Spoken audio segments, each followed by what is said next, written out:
Hello and welcome back to the channel. I'm Tim and we're playing through Silent War 2.0 with the IJN expansion. Campaign number 3, Turning the Tide. We're starting week 3 of August 1943. I do have one correction from the previous episode. Some of you probably noticed that in my excitement at sinking the Zuikaku, I forgot to add their tonnage and ship count to the totals here. So I've made that adjustment. That was 27,000 tons. Definitely one we don't want to forget about.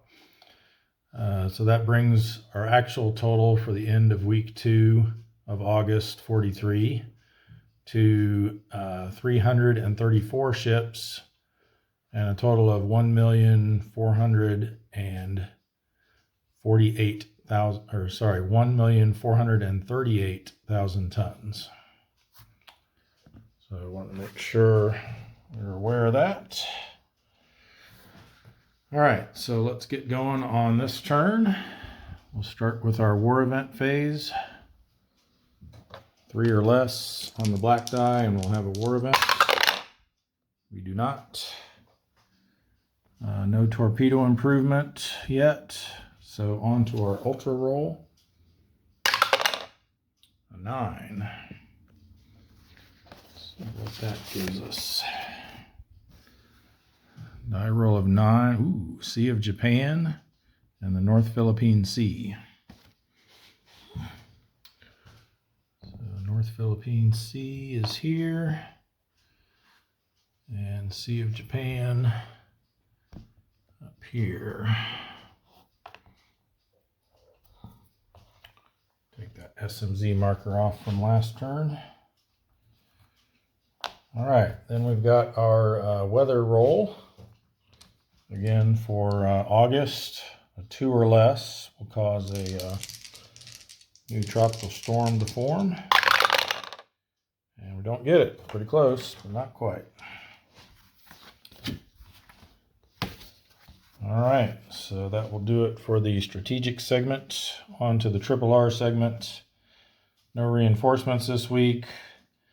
Ready submarine phase. So we've got a few here shipside at the 2 tenders. That will go ready for sea. Got one here at Pearl Harbor. And that's going to be it. Everyone else is in the broom box or repair boxes. So let's start rolling for those. We've got, I guess we can have that right up next to it there. Over here we've got the tuna in the broom box of the Fulton. Needs a 5 or less. Got it. So our tenders will be completely empty and able to take a full 7 subs in each if we need them to. All right, for Pearl Harbor, we've got 2 here, the Pito and the Runner. So we'll do black die for the Pito, white die for the Runner. And they each needed a 5, so the Pito makes it, but the Runner does not.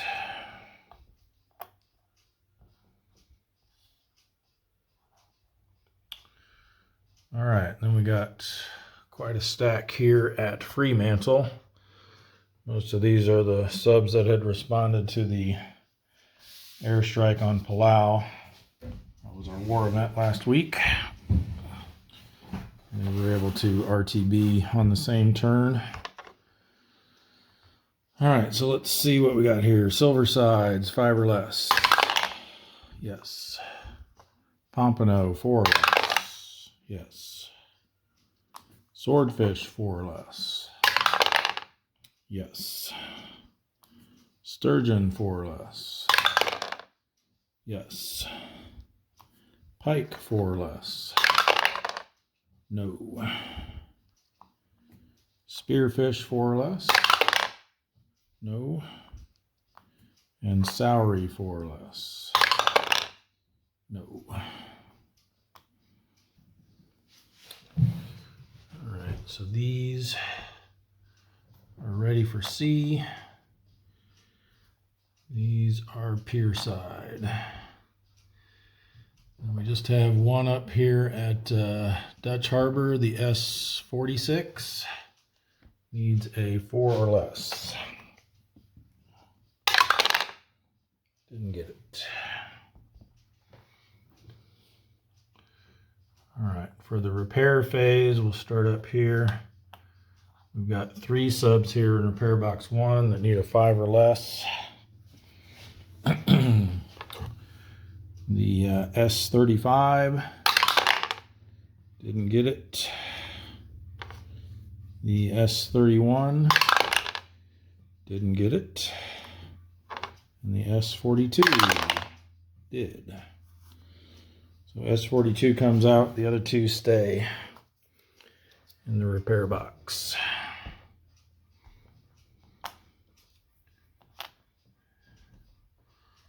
Okay, then we got 2 here at Fremantle.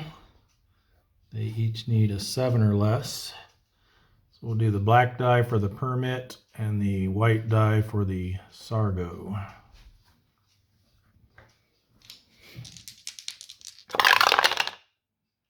And they both make it out.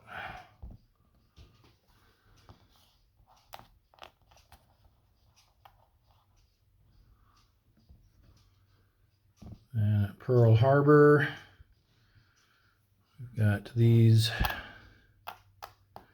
4 here in repair box 1.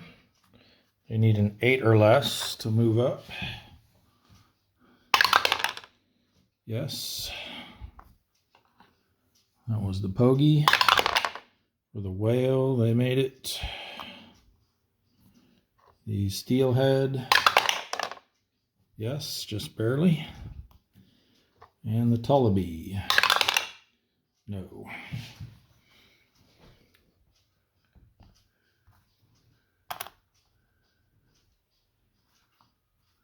Okay.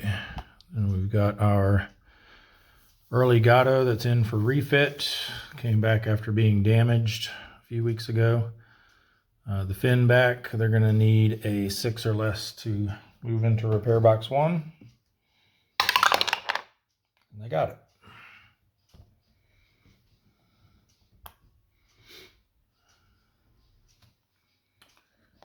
All right, that will do it for the repair phase.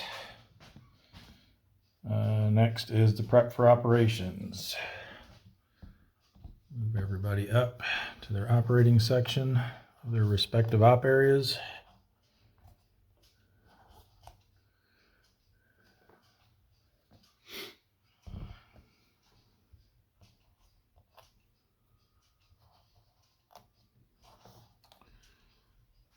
Okay, and up here.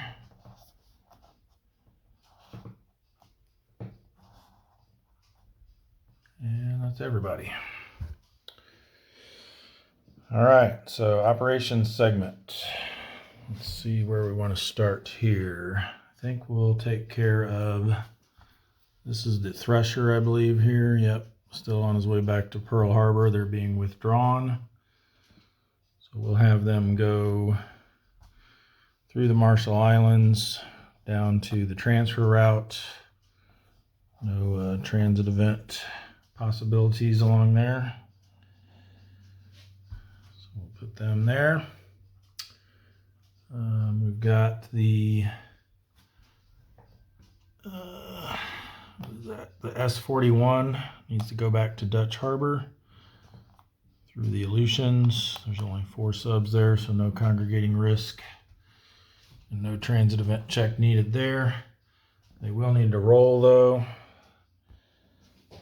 for entering Dutch Harbor. Anything but superficial damage, they'll go into repair box 1. So repair box 1 for them.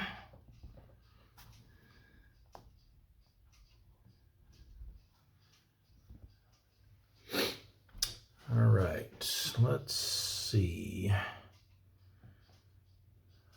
I think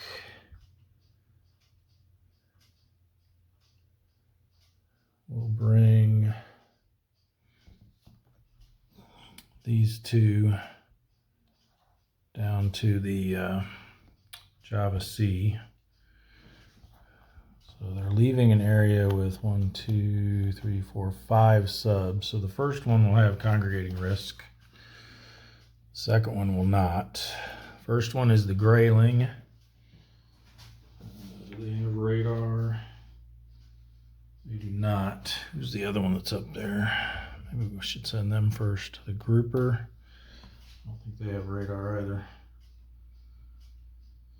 Actually, I wonder if we should probably send the grouper back toward Pearl Harbor. That's our last early gata that's out. Because by the time they get there, the finback should be out of refit, so they could go in for refit. I think maybe we'll do that. So let's hold off moving the grouper, because we're going to have them come up through the East China Sea over to the Marianas. So we'll wait until we decongest that area a little bit first. So for now, we'll just move the grayling. So they've got congregating risk, which is a +1, and shallow water, which is a +1, and then -1 for being on transit side. So this will be the governing op area because there's no red boxes here. So an 8 or 9 will potentially cause us trouble. Nope. So they make it down to the Java Sea without incident.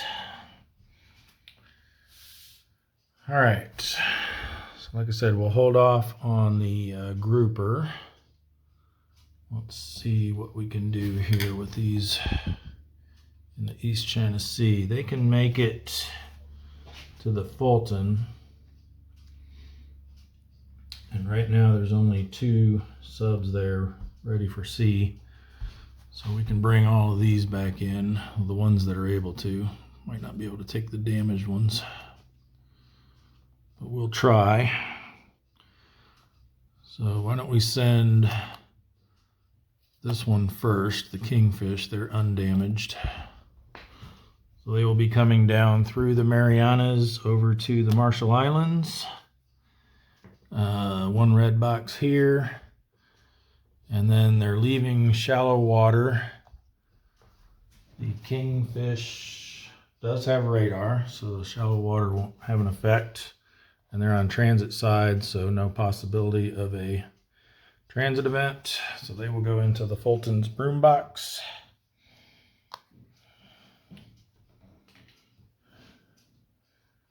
And then let's try these other 2.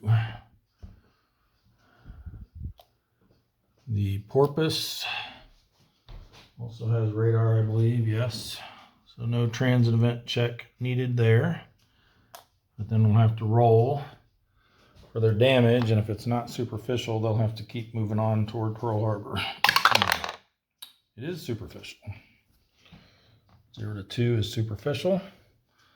So they can come in.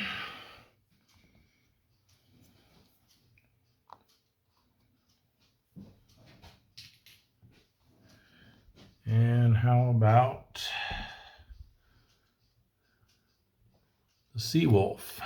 Also with radar, I believe. Yes. So no transit event check needed. Let's see what their damage is like.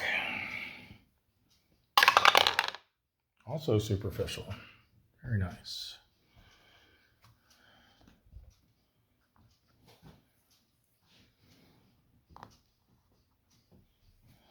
We go in there.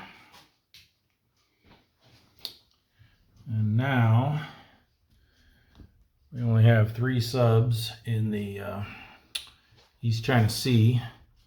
So now we're going to move the grouper through there over to the Marianas. And there's no congregating risk. There is shallow water, so we'll have a +1 for that. So only a 9 will cause a potential transit event. Nope.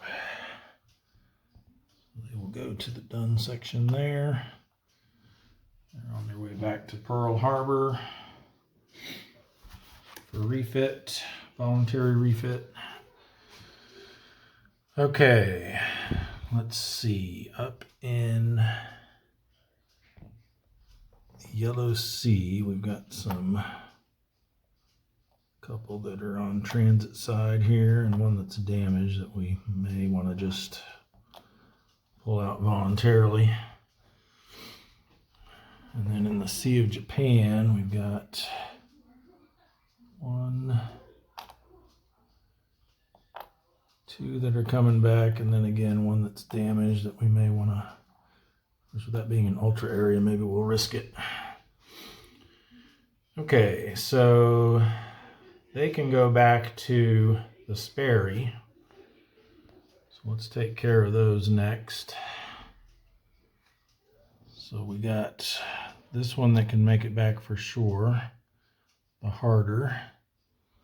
So they will go here. They do have a +2 for leaving the Sea of Japan for transit event checks. So +2 for that, -1 for transit side. The net +1, so an 8 or 9 will potentially be an issue for them. Nope. So they will go to the Sperry's broom box.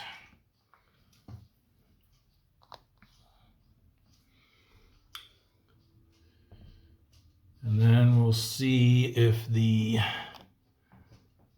drum can make it in. Again, they'll have a +1 for their transit event check. Safe. Now we need to see how bad their damage is. And it's light damage, so they can't go in. They will have to go all the way back to Pearl Harbor. All right. So really we just got the two here in the Yellow Sea, and then that one that's damaged there that we may want to pull back. We also have a damaged sub on patrol in the South China Sea. Damaged and spotted. All right, well, let's pull this where we can get everything in shot here. We're going to pull this one through the East China Sea down to the Marianas.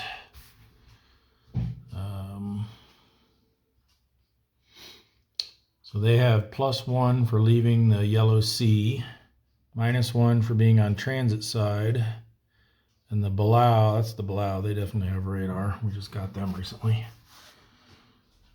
So they will have a straight roll for the transit event check, so only a 9.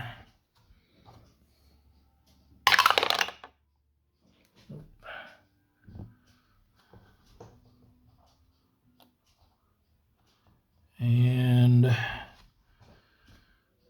the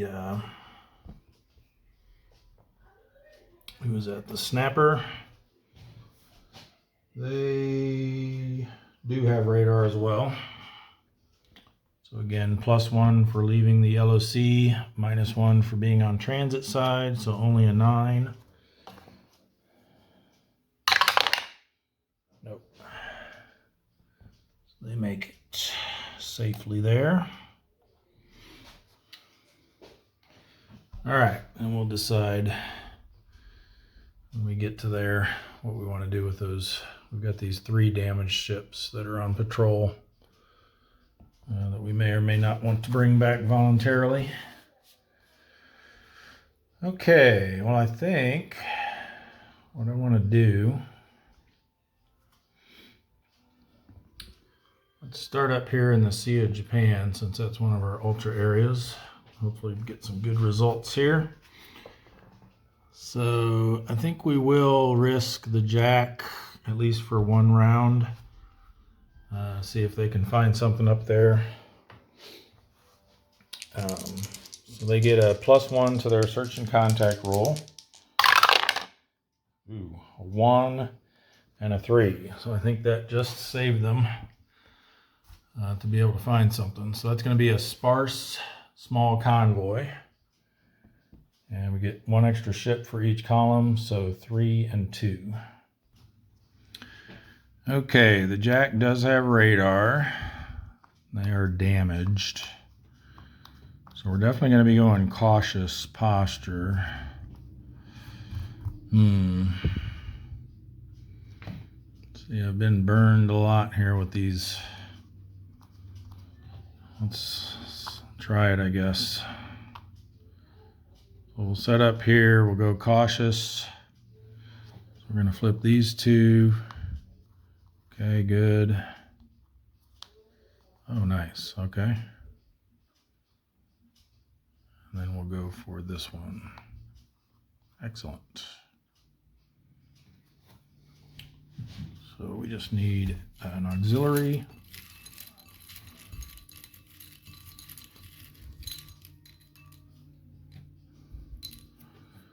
And we've got, ooh, a big one, the Kamoy.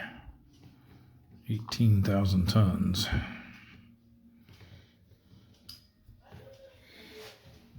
All right. Some TDC markers.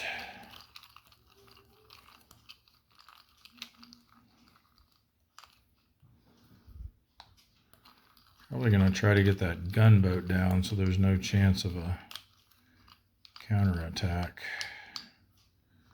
And then we can slide over column C and be worry-free for the re-attack round as well.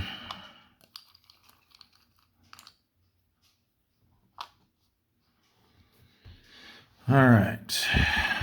Ooh, I don't know though. That's going to be very tempting there.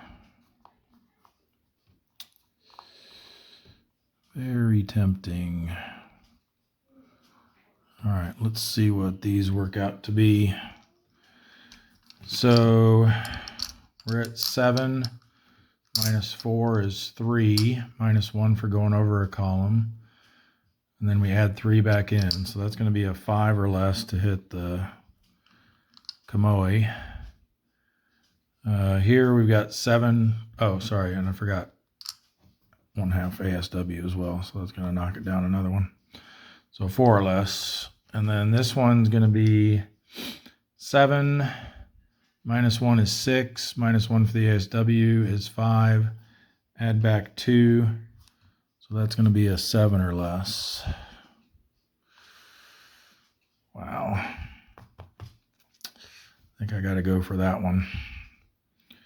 If it was worse than that, I would probably just settle for the gunboat and to eliminate the counterattack potential, but that's way too tempting there. So we're going to try that. We need a 4 or less. And a pretty decent number for the attack results. And we didn't get either one. All right, so there will be a counterattack of 1 plus 2 red boxes. Plus 3 for the war period makes 6. Minus our 4 defense means they will be on the 1 to 2 row. Plus 1 because we're for our damage marker, but then minus 1 because we are cautious. Oh, good, nice and low. That's nothing. All right, so even though I would like another crack at that AV there, we're going to play it safe and slide over here. Safe-ish. We still got potential counterattack from him if we don't get him down. So we'll stay cautious. No, we don't need to flip anything. And then just 2 TDC markers for the 2 ships that are in range of us.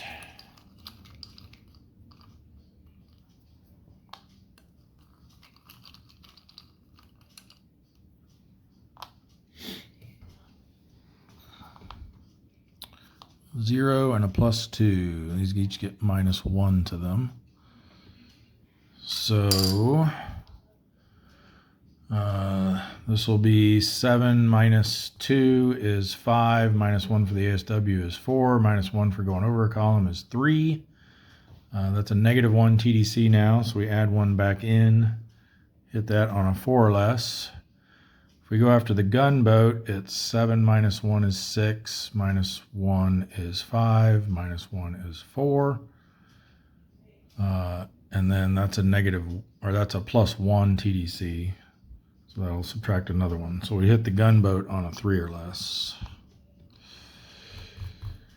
I think we go after the gunboat just because that way we won't risk a counterattack, even though the merchant would give us a little more tonnage. I think that's the better choice. So we need a 3 or less. Hey, we got it. 2, and then a 4 is enough to sink 2,000 tons. So the Jack scores first. And I lost my pen again, so I'll get that jotted down in a second here. This goes back to cut B, and we get one more ship and another 2,000 tons. So roll up the 10s another spot. 1,440,000, or sorry, 340. 1,340,000. Yep. No, 4. I moved the wrong one. That's why. Getting confused here. Thought it was on 400. 1,440,000 tons. We'll get there eventually. All right, for our endurance check, we're an A rating, but we have a damage marker, so we need a 5 or less. And we got it. So they can risk staying out another week if we so choose.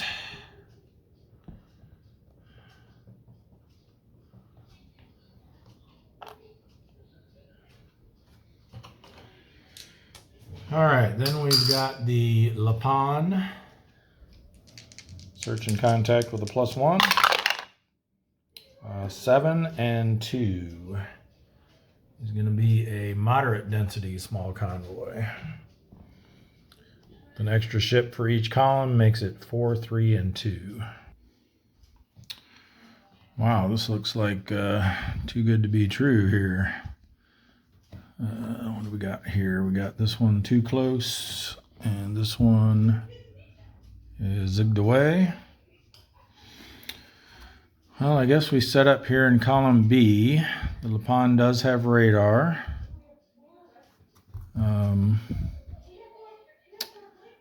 Let's I want to see what's over here. Okay, I don't want to see what's over there. We'll unflip that one. Combat event.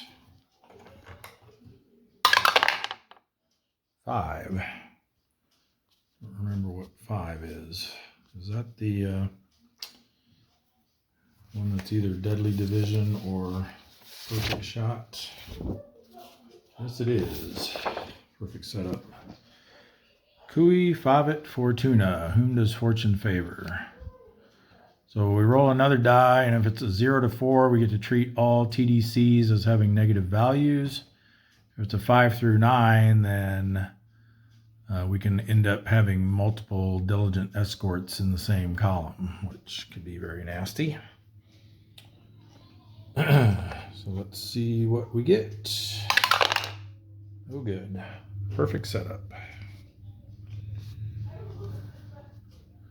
So all TDCs will be considered negative. We still got 3 more to flip. So let's see what this is. Good. Let's see what this is. Good. Hey, didn't we just sink you? And then let's go here. Oh, nice. All right, so we need 1 auxiliary.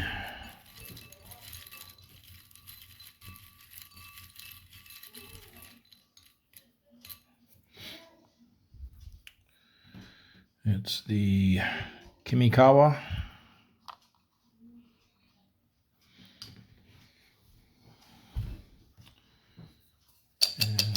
TDC markers. Remember, these are all considered negative. We never said, but I was planning on going standard, hence flipping 4. Kind of forgot that part.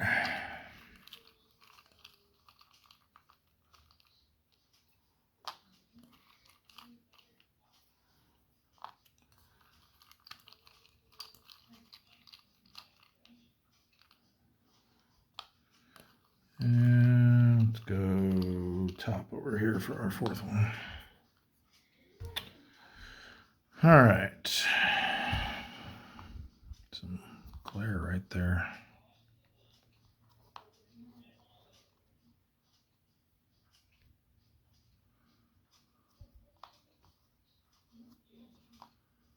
All right, remember they're all negative. So these are both -1s. Those are both -2s.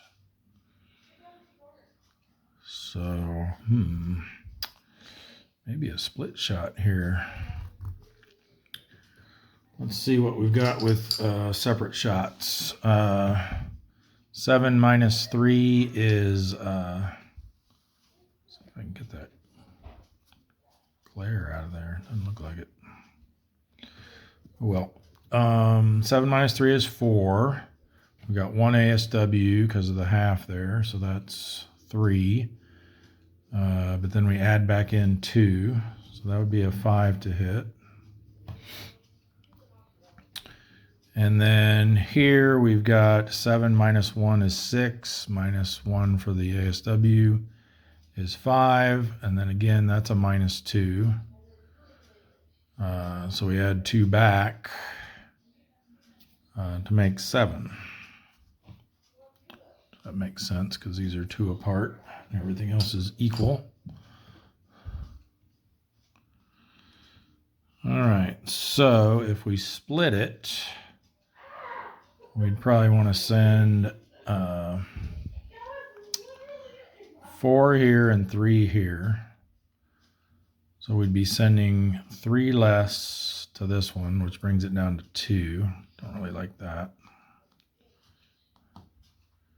And we'd be sending 4 less here, which brings it down to 3. I don't know.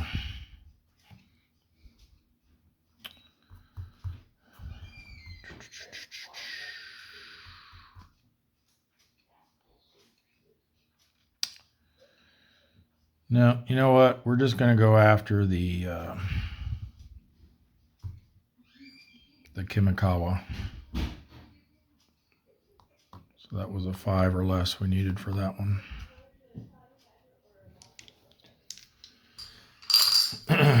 So 5 or less. Got it. A 2 at 7,000 tons is only going to damage it.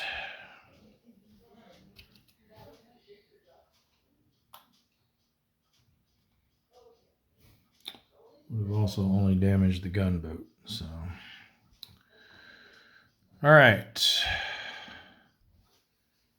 So that was the first round. Counterattack, we've got 1 plus 2 red boxes makes 3, plus 3 for the war period makes 6. 4 defense, so they're on the 1 to 2 row, and we were standard, so no die roll modifiers. And a 6 on the 1 to 2 row is nothing. All right, so I think what we do, we know that's a destroyer there, so we don't want to have to flip that over. So we're going to slide over here, and we're going to switch to aggressive. We know there's no diligent escorts in column A, so we don't have to worry about that. Might be some regulars, but that's okay. Another gunboat with no ASW and a merchant. All right, perfect. Perfect. Hopefully we can get another shot on that to bring it down. And maybe something else at the same time. So I think we go the 3 in our column and the damaged ship. We'll leave that other gunboat alone this time, even though taking him out would preclude any counterattack. I think our best chances of getting a split shot and getting 2 ships down here is going to be those 3 and this one. Now our combat event is no longer in effect, so these are just regular values, but they will be -2 now because of the, nice, they're all negative. So with the combination of aggressive posture and the reattack round, this is a -3, -3, -4, -3. Can't get much better than that. So I'm thinking we go here and here with a split. And this one has down to 2 defense now since it's damaged. They are over a column as well, so yeah, I think we send 4 over here. So that's going to be 4 minus 2 is 2, minus 1 for the ASW, minus 1 for going over a column takes us to 0, and then we add back in 3.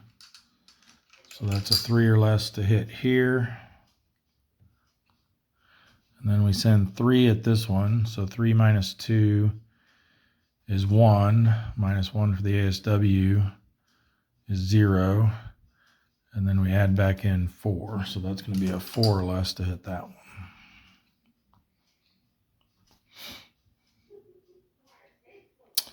Although, I just noticed this one has 1 less defense, but higher tonnage, and it would work out to be the same, since the TDC is worse, but the defense is lower, so let's actually make it these 2.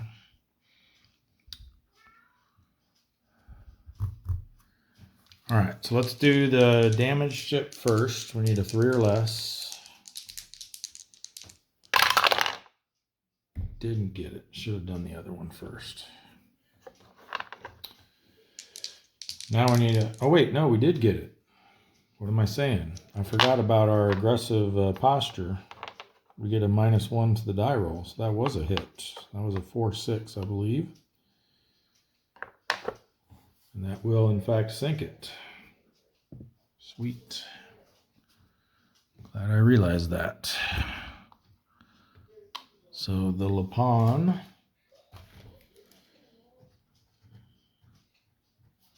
sinks the AX Kimikawa. 7,000 tons so far. They go to the pile of shame. And another ship and 7,000 more tons. Then our second shot, we actually need a 5 or less for this one because of our die roll modifier on the 2,000 ton merchant. And we got it as well. 3 is just enough to sink 1 to 4,000 tons. So a double kill for the Lapon. Merchant 2,000 tons. They go in Cup A. And we get 2,000 more tons and 1 more ship. So now we're at 337 ships sunk and 1,449,000 tons. All right, we do have a counterattack. 1, it's going to be the same. 1 plus 2 is 3, another 3 is 6, minus our 4 defense. 1 to 2 row, but now it's the reattack round and we are aggressive, so they get a +2. And that's probably going to be spotted. Yes. So they did see us as we were leaving. A rating, we went aggressive, so we need a 5 or less. Got it, nice. I'm going to keep them up there as long as possible.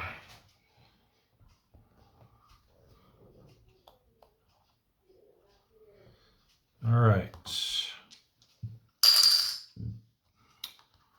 I think next we're going to move in these, the ones in the Coral Islands can't come over and play because they're committed to the Aleutians campaign, but we can move these 3 that are in the East China Sea up into there. So we'll start with the halibut. They get a +2 to their transit event check. So and there's 2 red boxes. So 6 through 9 is going to be what we don't want. Whew, just made it. And then +1 to their search and contact roll. Ooh, 10 and 6. So that's going to be a high density, large convoy with an extra ship in each column. So it's going to be 4-4, 4-4-3-2. All right, a whole bunch of no solutions here. Just checking the halibut, they do not have radar. So let's clear these off. That one's too close. This one is zigged away. And evading.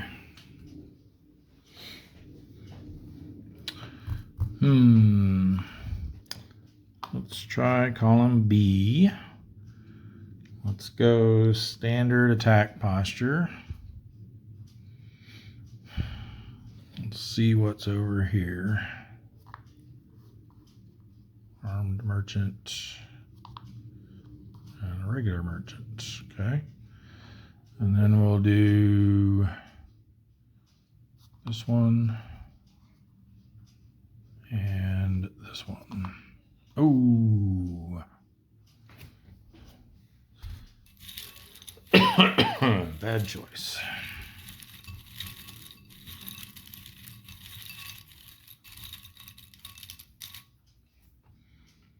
It's the Shiokaze. They are a 3.5.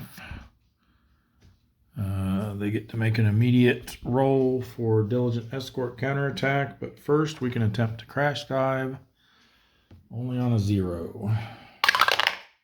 Hey, we did it. So they will, worst that can happen is a spotted result. 3 is not going to be anything.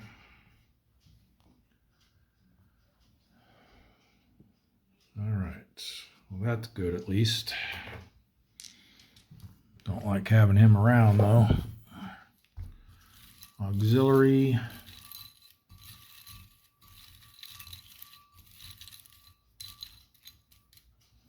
It's going to be the Santos Maru.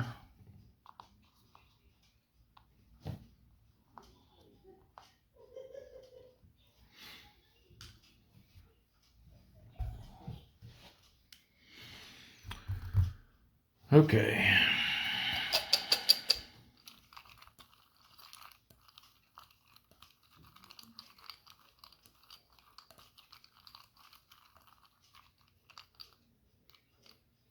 I'm going to go here, here, here, and here, I think. That's ugly. That's not great. Well, these all going to be bad. Yep.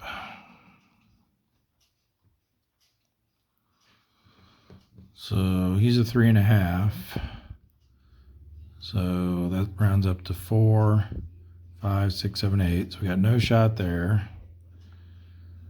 We got no shot here because that's 1 plus 4. That comes out to 8 as well. This is going to be, oh yeah, his half gets absorbed by that. So yeah, it's just a total of 4. So 4, 5, 6, 7, 8 for going over a column, so no shot there. This is the only one we can take a shot at. He's going to be 4, 5, 6 for going over a column. So we can hit this one on a 1 or less.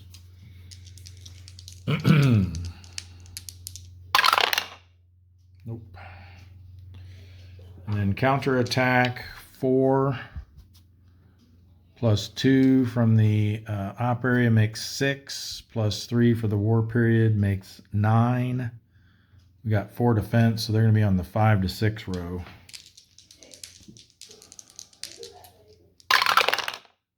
Ooh, that's going to be really bad. 5 to 6, an 8. Oh, good. Damage RTB. I was afraid it was going to be a sunk. All right, well, that answers the question of whether to stick around or not, which I wasn't planning on it anyway, but they will go home next turn.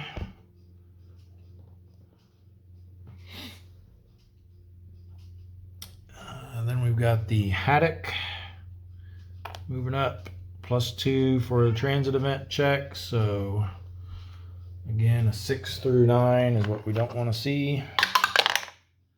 And we did see it. Or actually, hold on. They're leaving shallow water.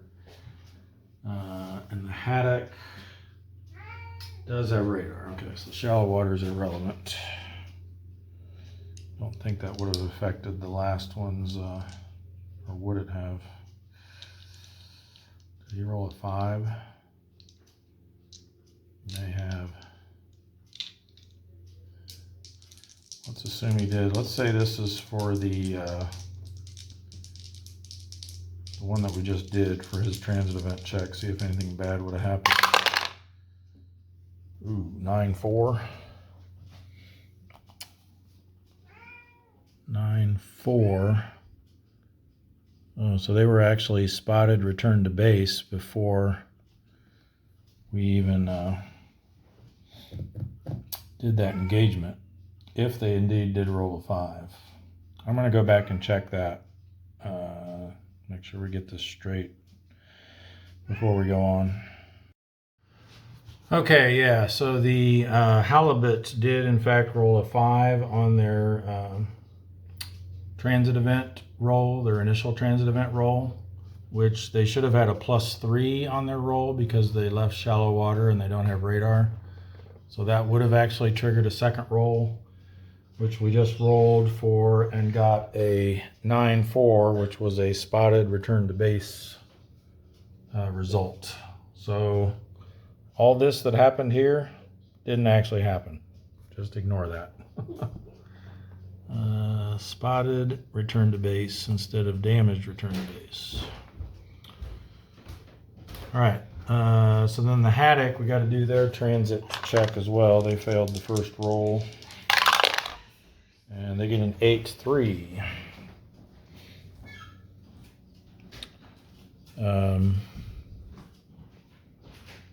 8-3 is spotted. And actually, I just realized for the halibut, they actually got a +1 to each of those second rolls because of the shallow water. So they were actually a 9-5, which is still just a spotted return to base. But the Haddock has been spotted. So now they will do their search and contact roll. I think they're the 4th sub there, so there's no congregating risk yet. So they still get the +1 for this, which makes 8-0, which is going to be a high density small convoy. +1 to each of these makes it 4-3-3. Okay, so I think for the Haddock, they are spotted. We're going to try column B here. We do have radar. We'll go standard attack posture. Let's take a look at these.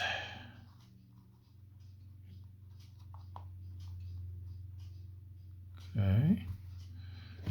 And then here, combat event.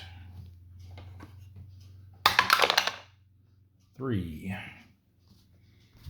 Let's recall what 3 is. Oh, not good. Japanese patrol bomber spots submarine.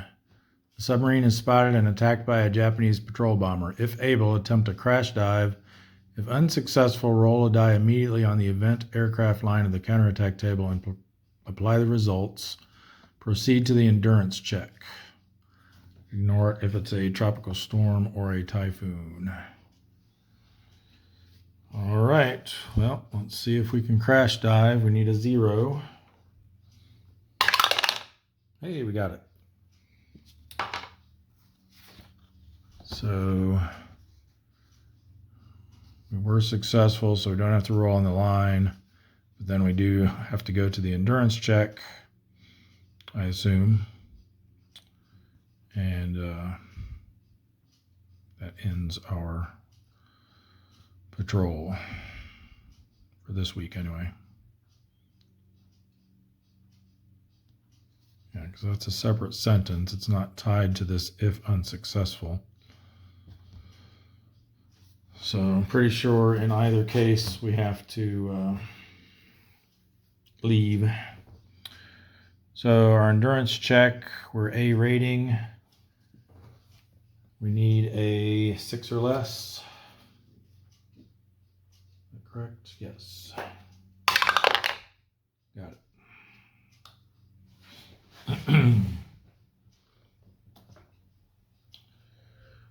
All right, the last one that we can get up there then is the sailfish. They do have radar, so we won't need to worry about the shallow water, but we do have congregating risk now because they're the 5th sub to enter the area. So they're going to be a +3 overall for their transit event check. 2 just becomes 5, which is fine. And then search and contact, and they don't get the +1 now because of the congregating risk. So 5 and 9. So they're going to find a task force. It's going to be a moderate task force. With 1 extra ship for each column is 3, 3, 4, 5. All right, this one is zigged away. You know what? I want to see what's over here in column D. So we're just going to set up over there. Let's go standard attack posture. Start with this one. Let's try this one. Okay, we'll unflip that with our radar. This one, ooh, okay, at least it's only a half. This one, oh, come on.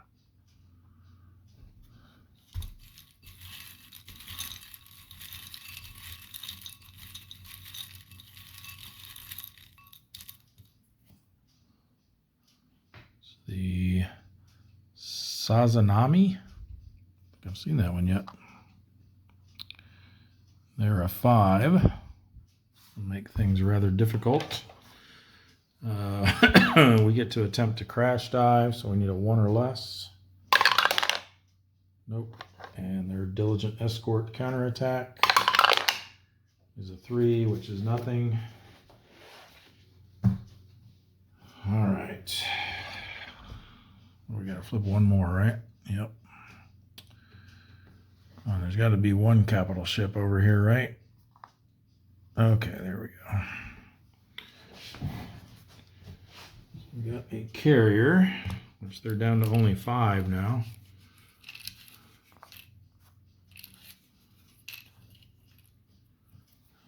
And we found the Shokaku.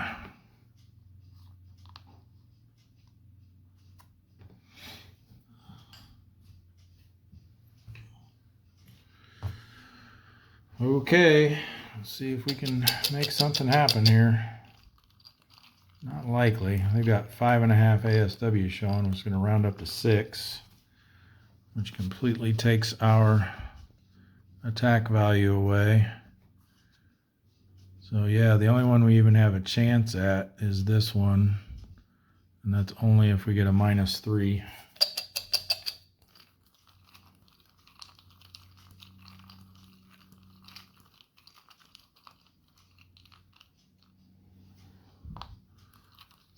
Go ahead and put them on these anyway, just so that if we don't get that, we'll probably not have an attack, and then we can just get out of here with no counterattack.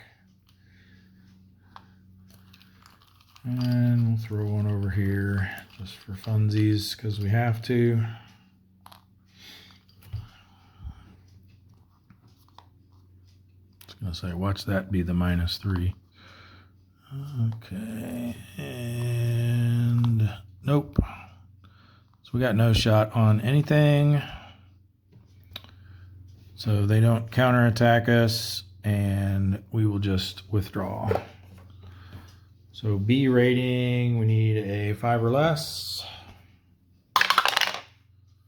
Did not get it.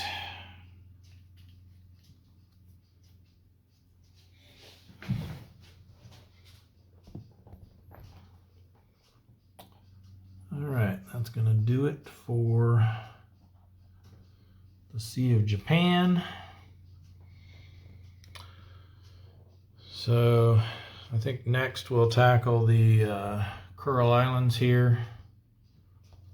The S-32, do their search and contact roll. 0-4, so they found nothing. They're a D rating. Encountered no contact, so they need a 4 or less. Nope.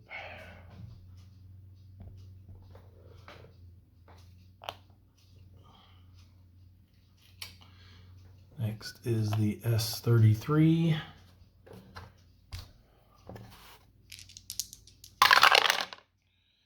(4-2). It's going to be a sparse small convoy. 2 and 1. Well, I did it again. I forgot to replace this auxiliary here on the last combat, but pretty sure it wouldn't have made a difference. Yeah, it was still a 3 defense ship, so wouldn't have been able to target it.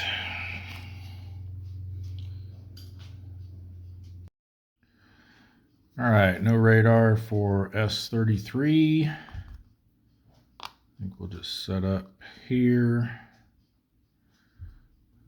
We'll go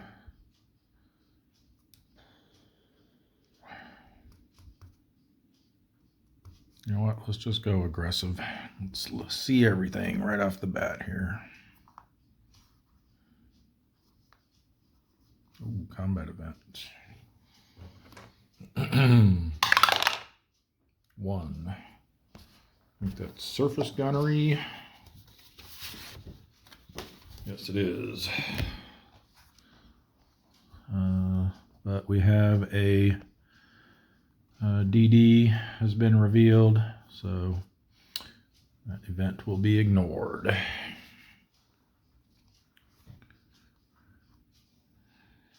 And over here we've got a gunboat. Okay.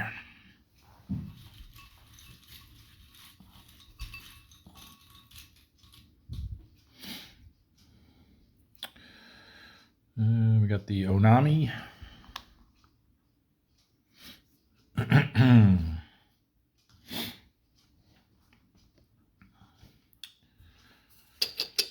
So we got 2.5, which is going to round up to 3 ASW already.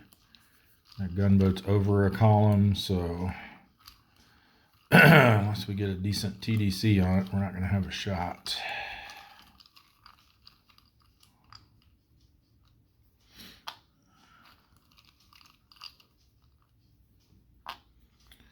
We are aggressive, so it'll be a -1 to whatever it does have. Oh, nice. So a -3 is going to make this. So we're at 3. His defense is 1. That takes us down to 2. We're over a column, takes us down to 1. 3 ASW Takes us to -2. We add back in 3, so we're at a 1. And then with our die roll modifier, we can hit it on a 2. Hey, we got it. So the S33. Not that same 2,000-ton gunboat. Yep. Jack sunk one of those a little while ago.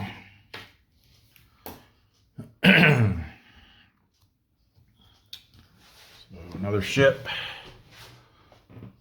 And another 2,000 tons. Boom, boom. This goes up. So we're at 338 ships and 1,451,000 tons. All right, for counterattack, we're looking at 2 plus 1 red box plus 3 for the war period makes 6. We subtract 2 for our defense. It will be on the 3 to 4 row, and we are aggressive, so they get a +1.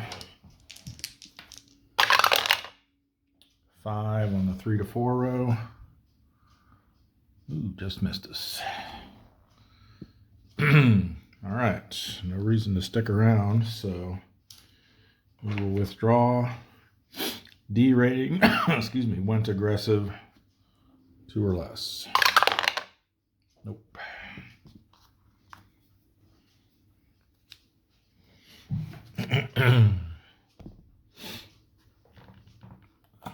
All right, next we have the S40. It does have radar, I believe. Let's see if they can find something. Yes, they do. They do, 8 and 9. It's going to be a moderate density task force. So 2, 2, 3, and 4. All right, here's what they found. This one is a bad angle. Like I said, we do have radar, 2 tactical rating. Maybe we try over here in column D and maybe go, do I want to go cautious, just flip over 1, or standard?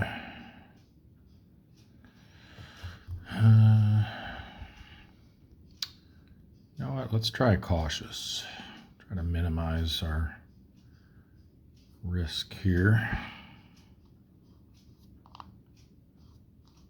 Ooh. Okay. Well, a battleship, the Yamato. Let's see. I think that one we choose whether it's the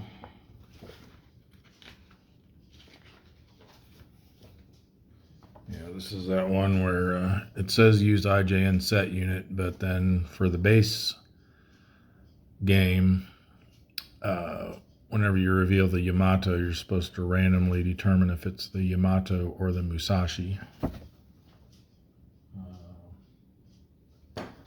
I think that depends on whether if the Musashi is actually available or not yet. Let me see.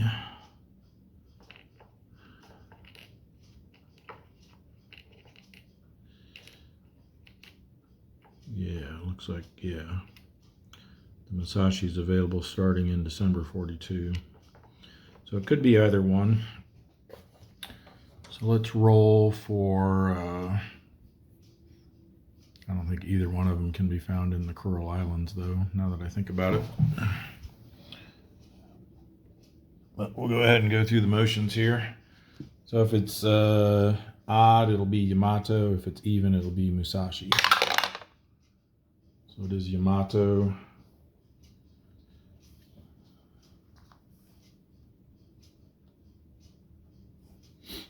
But think if we check the IJN rules here for the Yamato class battleships in 1943, they can only be found in East China Sea, South China Sea, North Philippine Sea, Marianas, or the Carolines. And they get removed and no ship is drawn in its place. So that means we're just going to have to target something blind here.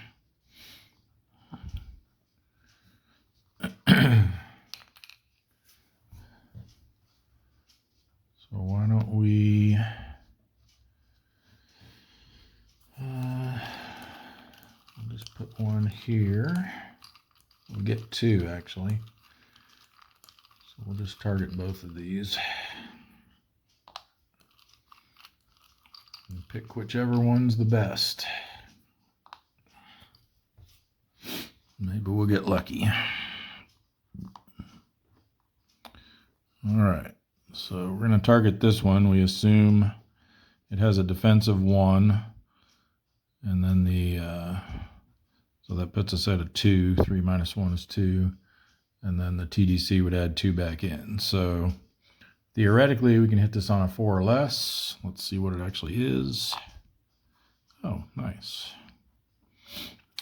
So it's an AGT, which doesn't get replaced with anything. It actually has a defense of 2, so that's going to knock us down 1. Oh, and it has an ASW of a half, so that's going to knock us down another.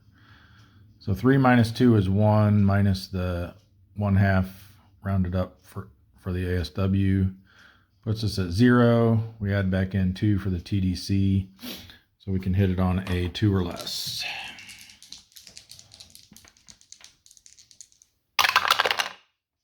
Oh, and we do. Nice. 7's quite more than enough to sink a 2,000-ton ship. So our Aleutians campaign coming through for us here. AGT 2T for the S40. And we will put that back in Cut D. Record another ship, another 2,000 tons. And then I just happen to think we could have unflipped that battleship, I guess, if we wanted to do that, but we'll see what happens next here. So no counterattack. I think we stay cautious.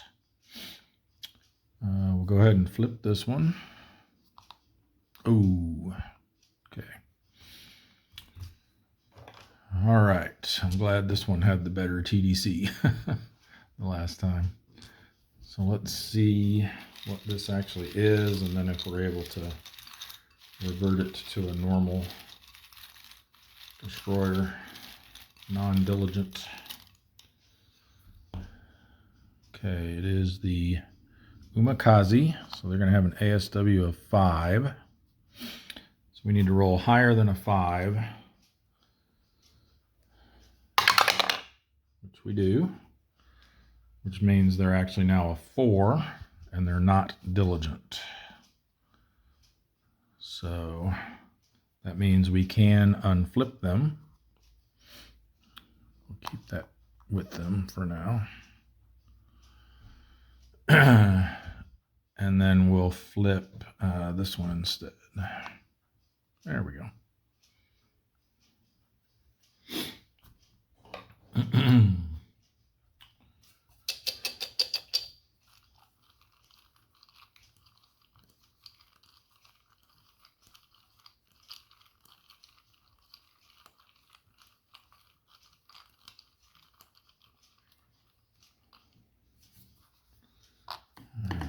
TDC for them. I guess we'll throw one on this just in case.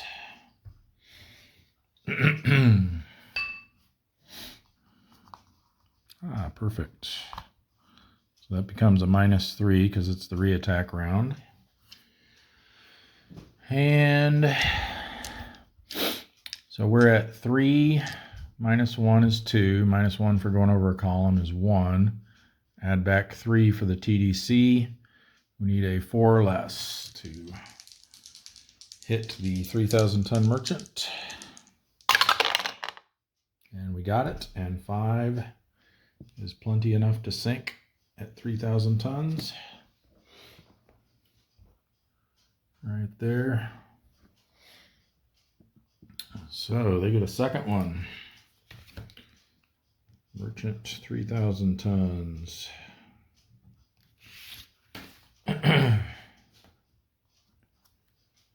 to cup C. And 3 more 1,000 tons. 1 more ship. That puts us at 340 ships sunk. Again, on our way to 450 for our next torpedo improvement check. And we're at 1,456,000 tons. No counterattack, so we'll go to our endurance check. D rating, they're going to need a 3 or less. Did not get it.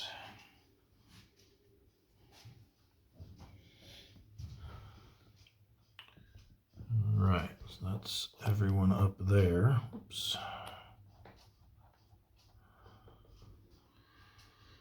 So next, why don't we move down here to the Empire Pacific. We'll see how our new Super Skipper does. We're just going to have the 3 of these patrol here in the Empire Pacific. Seems like the best spot for them. A little bit better than the East China Sea, plus that's shallow over there, so I think I'd rather have them up there in the deeper water. All right, so search and contact for the Greenling with Grider.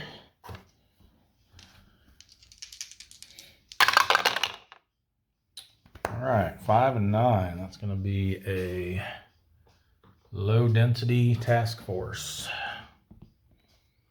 So 1, 2, 2, and 3. All right, we've got evading there in column B. Bad angle in column D. Unfortunately, the Greenling does not have radar, but getting that +1 on each attack from Grider is going to be nice, especially if we want to do any sort of like split shot. That gets added onto each attack, so that can really help those become a lot more viable. We're going to go ahead and set up over here in, do we want D or do we want C? We can reach over to here as well if we're in C. Yeah,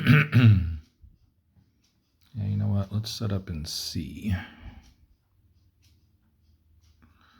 We're going to go standard for this first round, I think, until we see what we're dealing with. All right, so let's take a look at this one. Nice. And let's see what this is. Not nice. And then I think I want to see what's over here. Ooh, is that the Yamato again? It is. I think we can actually find, ooh, 2 battleships. Look at that. Wow. Wowzers. All right, so all 4 of these are going to need to get replaced. Let's start with the destroyer.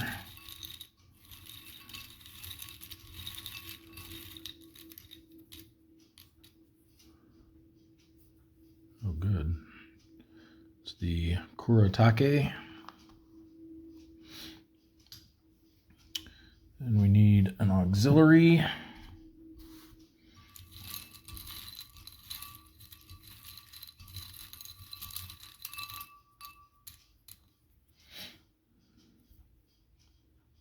Ooh, a nice one. Hiei Maru.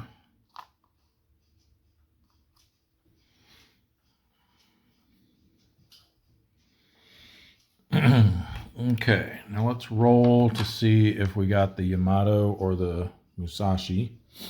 Again, we'll do odd for Yamato, even for Musashi. It is the Yamato. And like I said, I'm pretty sure. Well, maybe I'm wrong. Oh, they can't be found in the Empire Pacific. Well, that's a bummer. Only in 42 or 45. 43 and 44. They're not in the Empire Pacific. Oh well. So that'll actually get removed and not replaced. But we do get a battleship for here. Let's just hope we don't draw the Yamato or the Musashi for that one.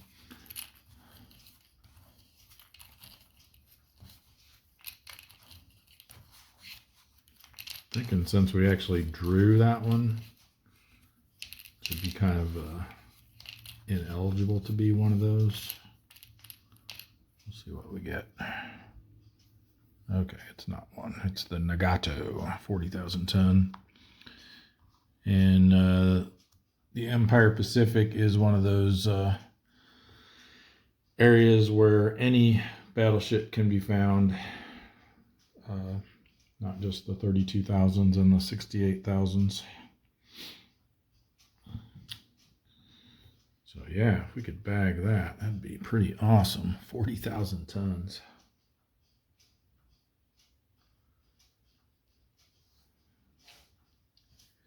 All right.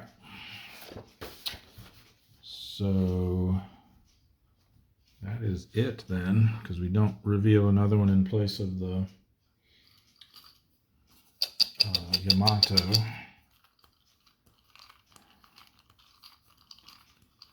We'll go ahead and put TDCs on everything in range here.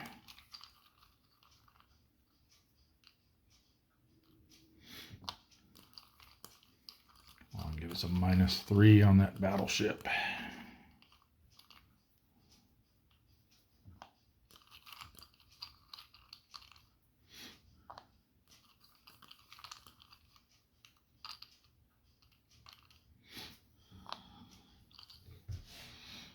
Okay, 0, -1, -1. It's only -1. Don't think that's going to be good enough.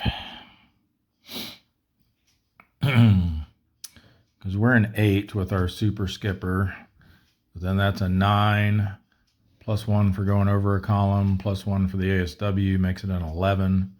We only subtract 1, so they're at 10. So we got no shot here. We should have one here. 8 -4 is 4. -1 for the ASW makes 3. Add 1 back in. So we can hit the Hiei Maru on a 4 or less. Hey, we got it. Let's see if 5 is enough for a 13,000 ton. Ooh, it is just enough.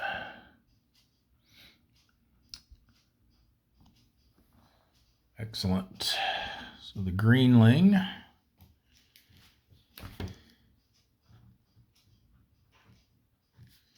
gets the AS Hiei Maru,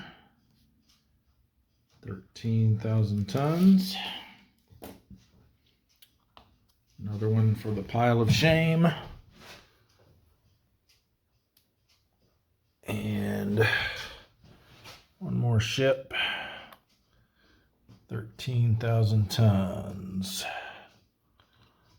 Puts us at 341 for ship count and 1,469,000 tons. And we're not done yet. Let's clear these TDC markers off. We have a counterattack of 1 plus 1 red box for 2, 3 for the war period makes 5. We have 4 defense. No, we have 5 defense because we get to add Grider on our defense as well. So they're going to be on the 0 column, or the 0 row, I mean, with no modifiers. And a 4 is going to be nothing.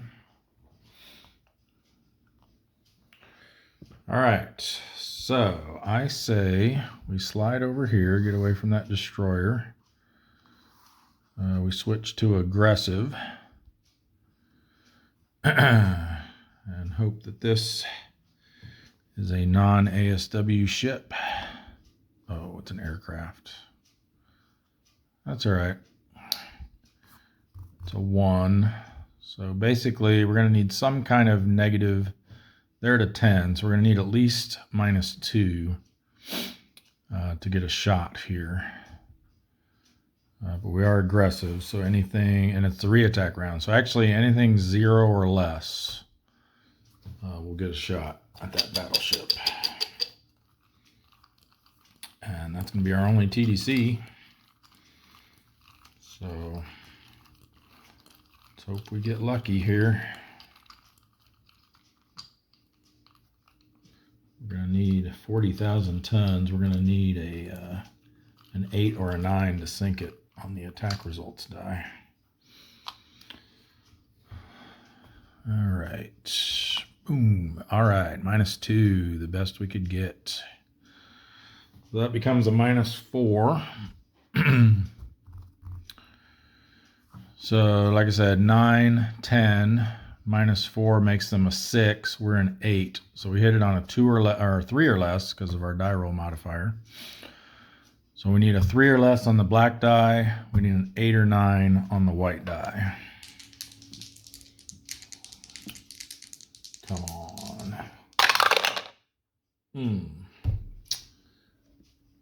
Yeah, at least we got to try. Our counterattack, again, will be a 1 plus 1 plus 3 makes 5, minus our 5 makes 0. And they have a +2 this time because of the re-attack round, and we went aggressive. So a 9 on the 0 row is spotted.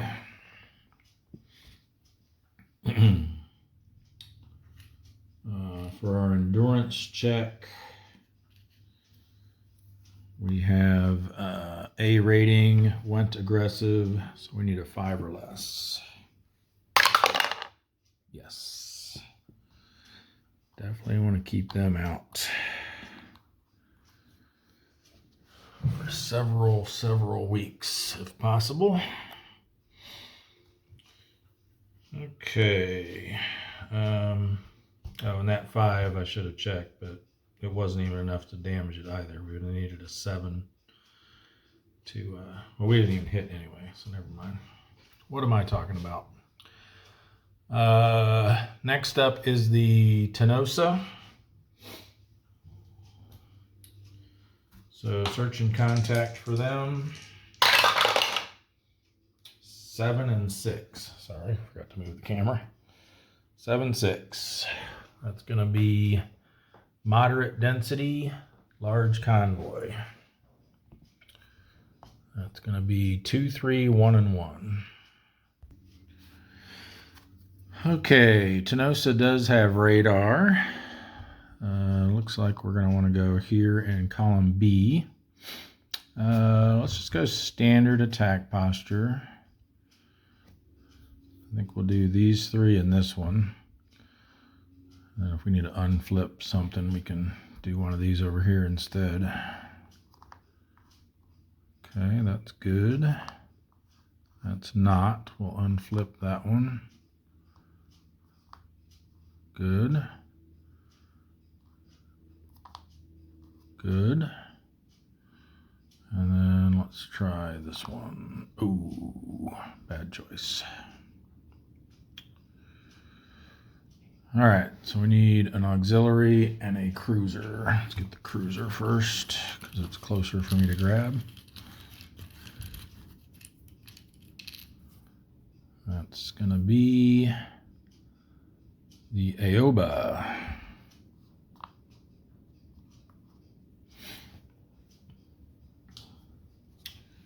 And our auxiliary,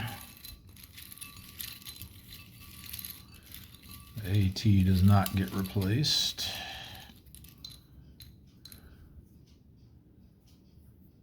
It's the Sanuki Maru.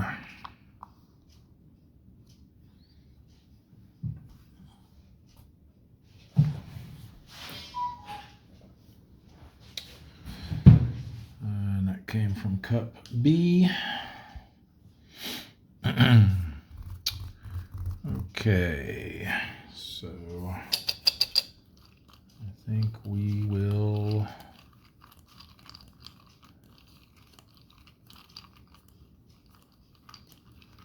we can't use the special targeting rule for escorts since the aircraft is out.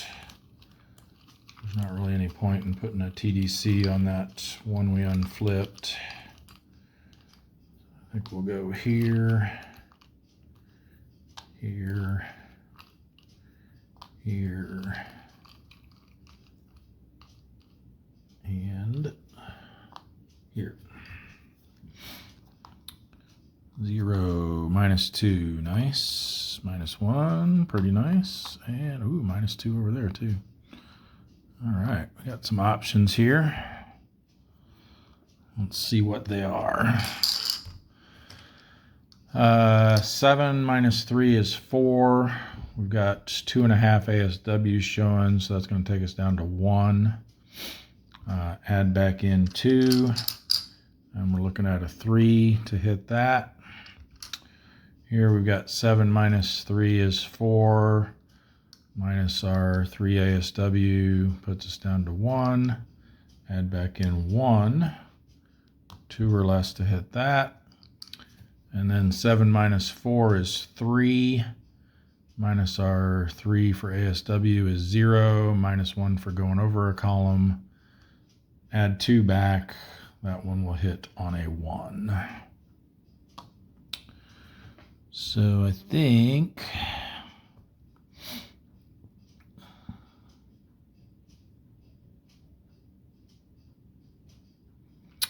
we'll just go after the easiest one to hit. A little better tonnage there, and then even better there, but now we're getting down into quite low probabilities. So 3 or less will give us a 40% chance. Let's try that. Nope. For our counter attack, we've got 2.5 rounds up to 3. 1 red box makes 4. Another 3 for the war period makes 7. We've got 4 defense, so they'll be on the 3 to 4 row with no modifier.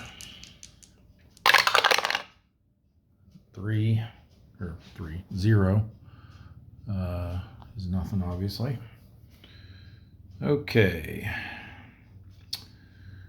Well, we know this is a destroyer. We can't get away from them even if we slide over.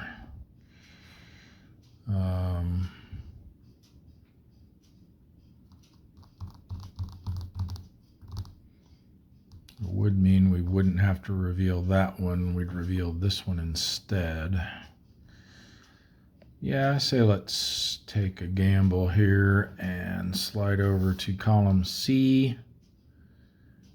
I think we'll switch to cautious, just in case this ends up being a diligent.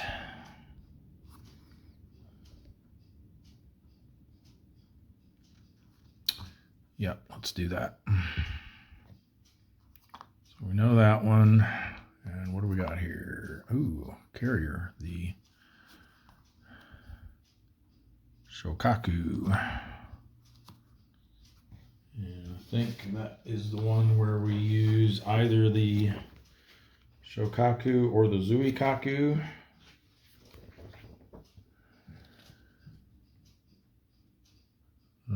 Yep, but we've sunk the Zuikaku. So it is the Shokaku.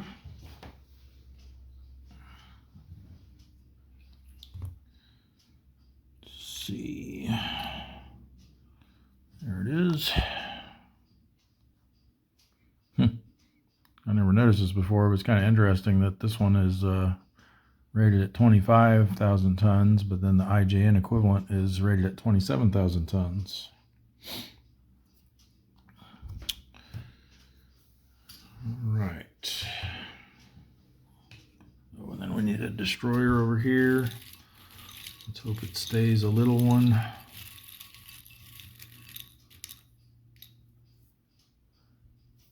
Nope. The Oshio.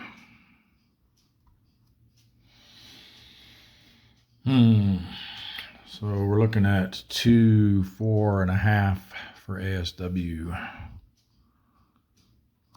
So we're going to have to overcome 5.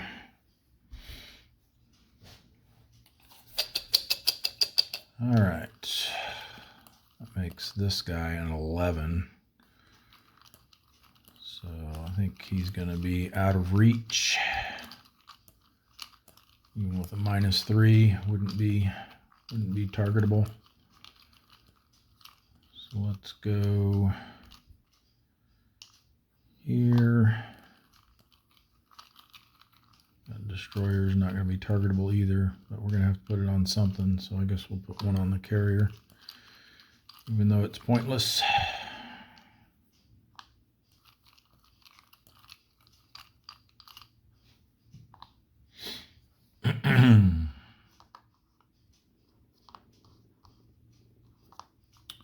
Ooh, I was hoping that would be a good one. All right, looks like, if anything, this is going to be our best bet here. That's actually a -3 because it's the re-attack round. So it makes him a 0, but then he gets 1 for us going over a column. And then, what did I say, 5 from the ASW? Yeah, so he's a 6. We're a 7. So we can hit it on a 1 or less.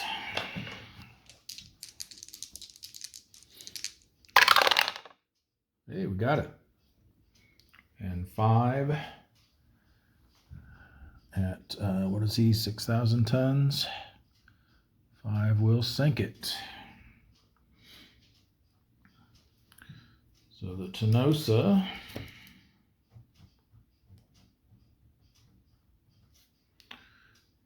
gets an AT-6T.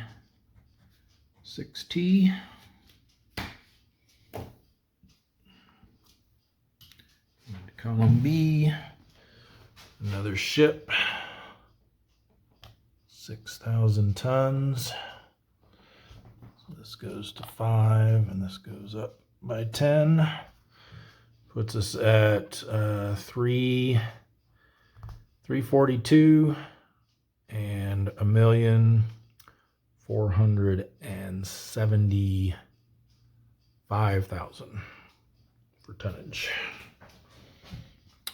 All right, this counterattack's going to be kind of brutal.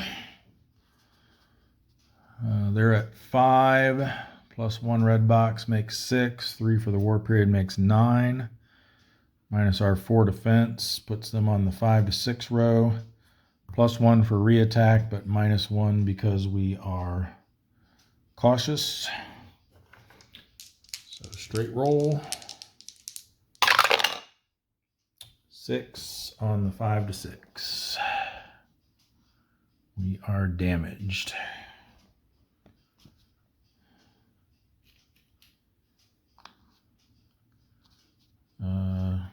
For endurance, A rating with damage means we need a 5 or less. Got it. So we'll have to decide if we want to risk staying out next week.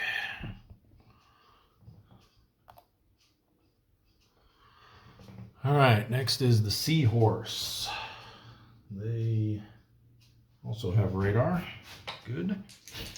Search and contact for them. 7 and 8.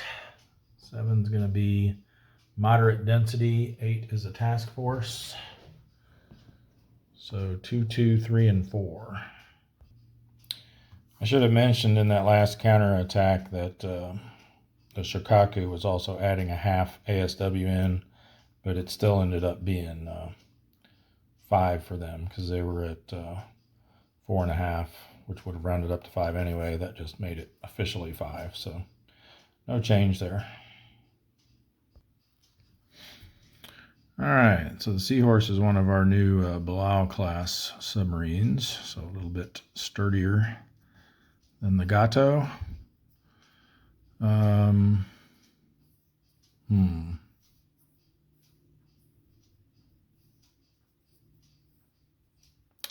I think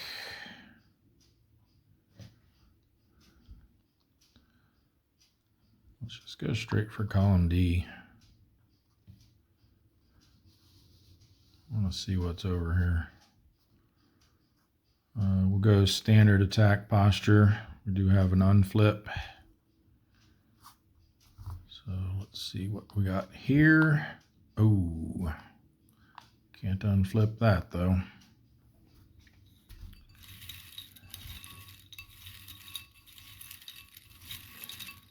I was thinking, should I stay away from that in case it's a diligent, but I was hoping it might be a nice fat merchant. Okay, it is the, come on, Uranami. They're going to be a 4. We get to try to crash dive before their diligent escort attack, so we can crash dive on a 0. Unsuccessful. So their diligent escort attack, no modifier, is a 3, which is nothing. All right. Let's see what else we find. Oh, the second one. So good news is if we reveal a second diligent escort in the same column, and the deadly division event is not in effect, then it's just removed and not replaced. I believe that still counts as one of our flips. So we got 2 more here and here. Ooh, and battleship again. It's going to be nigh unto impossible though with the diligent escort hovering about.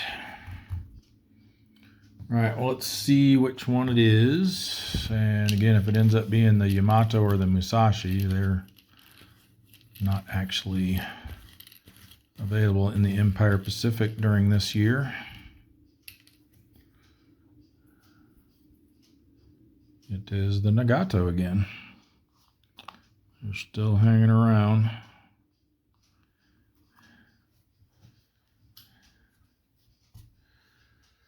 All right, so for our TDC markers,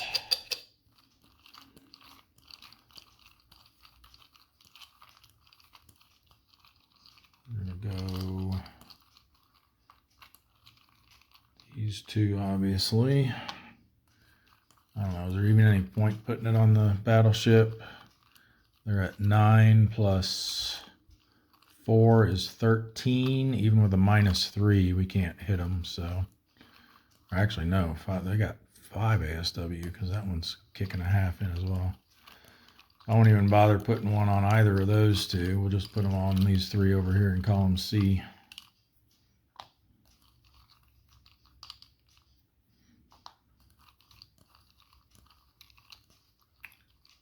Yeah, they're at 4.5 for ASW. Okay, well, that's good, maybe, depending on what it is. Yeah, I think we'll go after the one we know. The devil we know versus the devil we don't. All right, so he becomes a 0 for defense. So it's just going to be the ASW of, we said 5, right? Once we round up. So 7 minus 5 is 2. So we need a 2 or less to hit.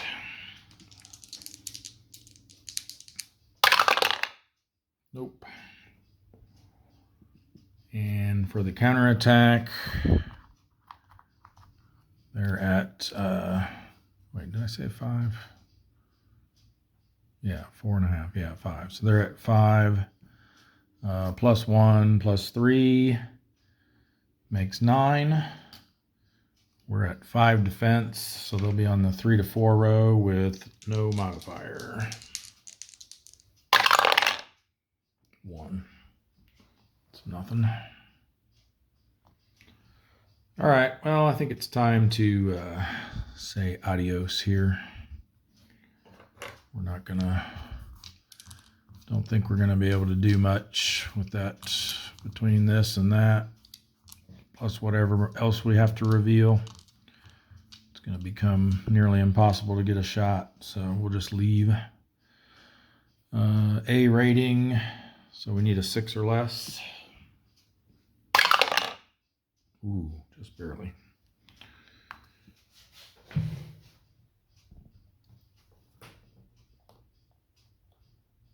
Okay, I think next we'll go ahead and take care of the yellow C.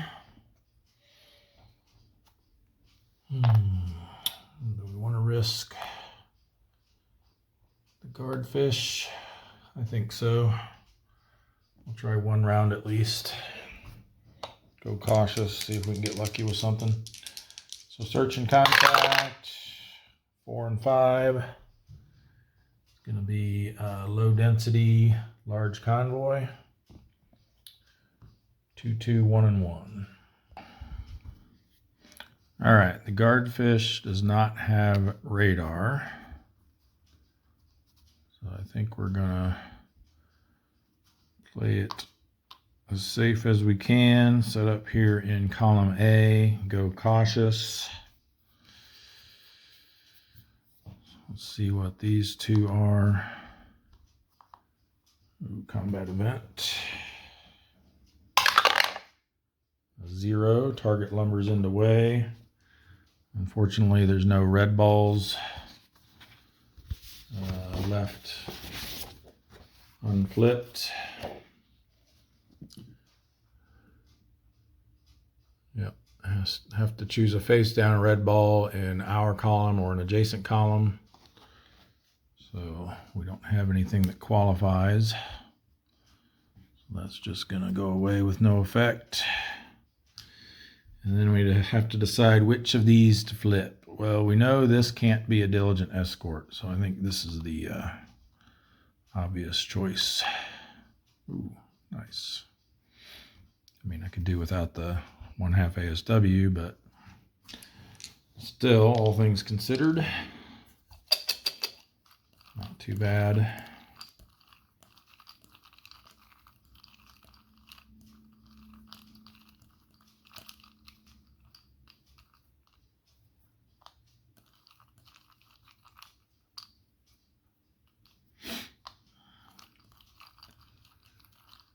And one over here, just in case those are both crummy.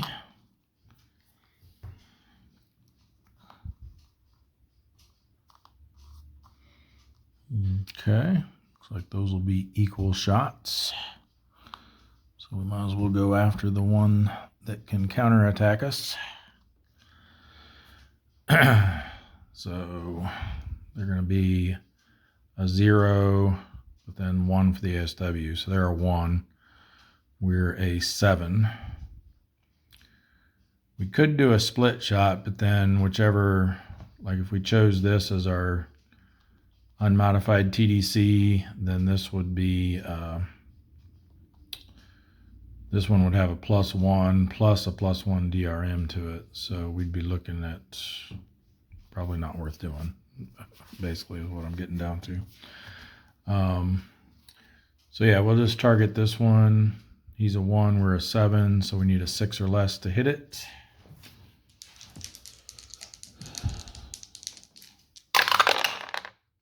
And we got it. So the guardfish gets an AT6T, same thing that Tenosa just got a little while ago. That one was in a different column though, so we got a couple of those in the mix here. All right, and then so he's gone. So we got no counterattack. Let's put his numbers on here. One more ship, 6,000 tons. We'll put us back over here to the 1. Move this up. 343 ships and 1,481,000 tons. For the, like I said, no counterattack. We're gonna just withdraw though. I don't know if we want to. I don't know. Do we want to risk another one? We'd only have to reveal that one. Yeah, you know what? Let's do it. I'm feeling like living a little dangerously here. So we'll stay cautious though, but we'll go for the reattack. Ooh, yeah.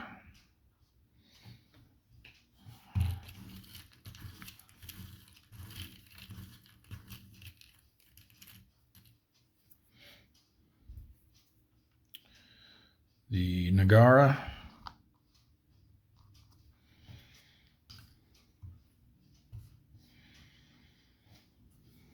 All right, just 2 TDC markers this time.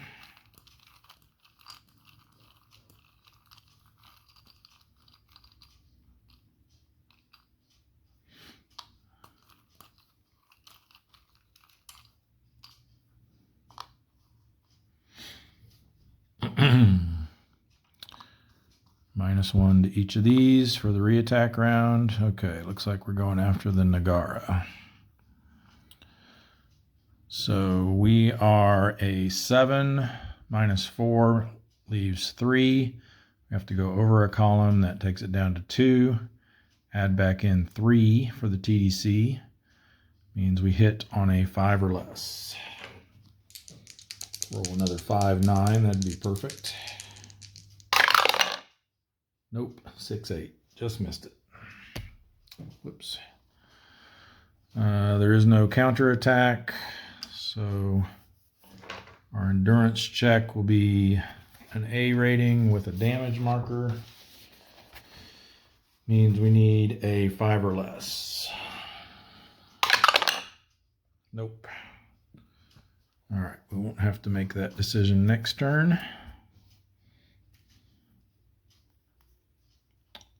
But I'm glad we decided to stick it out because we got another 6,000 tons sunk.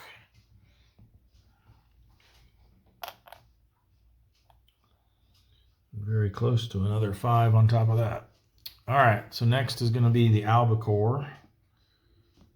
They get search and contact roll. 5-0. It's going to be a low density small convoy. 2, 2, and 1. No radar for the albacore. We're going to set up in column B and go cautious. Yeah. I want to see what's over here. Okay. And then here. Ooh, 7,000, nice. And here. Ooh. Well, I don't like that. That one was okay because we could move away from him next round, but don't like having that one over there in column A. We'll replace him first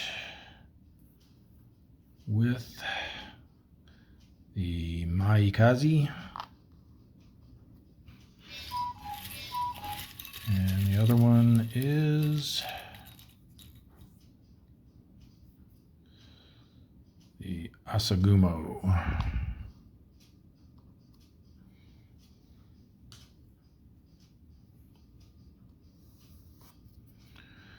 All right.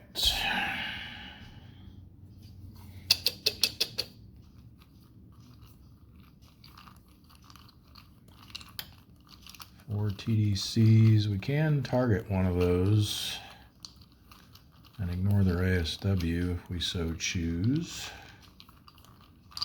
So I think we'll put one here. And then we'll just go, I don't think this one, even if we ignore his ASW, 7 plus 2 from the other ASW is 9, 10 for going over a column. So yeah, I mean, it would have to be a -3, and then we'd only hit it on a 0. So I think we'll just try that one over there and then hit these other 3 with TDC markers.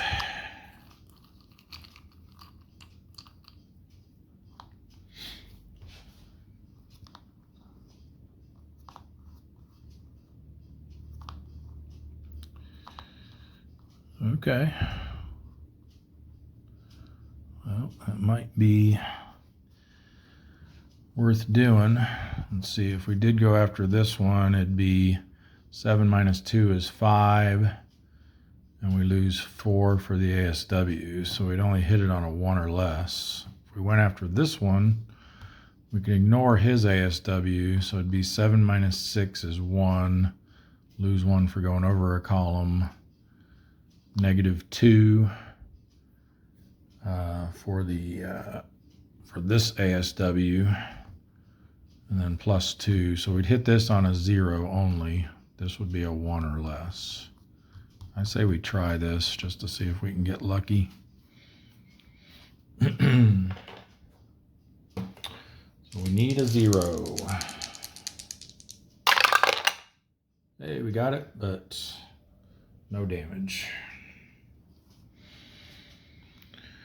All right, then for counterattack, they've got 4, plus a red box makes 5. 3 for the war period makes 8. We're in shallow water, so we only get to subtract 3 for our defense. So they would be on the 3 to 4 row with a -1 for us being cautious. So that's a 0. Nothing. All right, I think for re-attack, we slide over here, get away from that one, plus then we only have to reveal this one instead of both.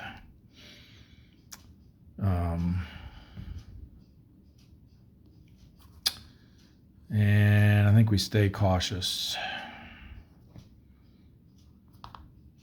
It's another destroyer.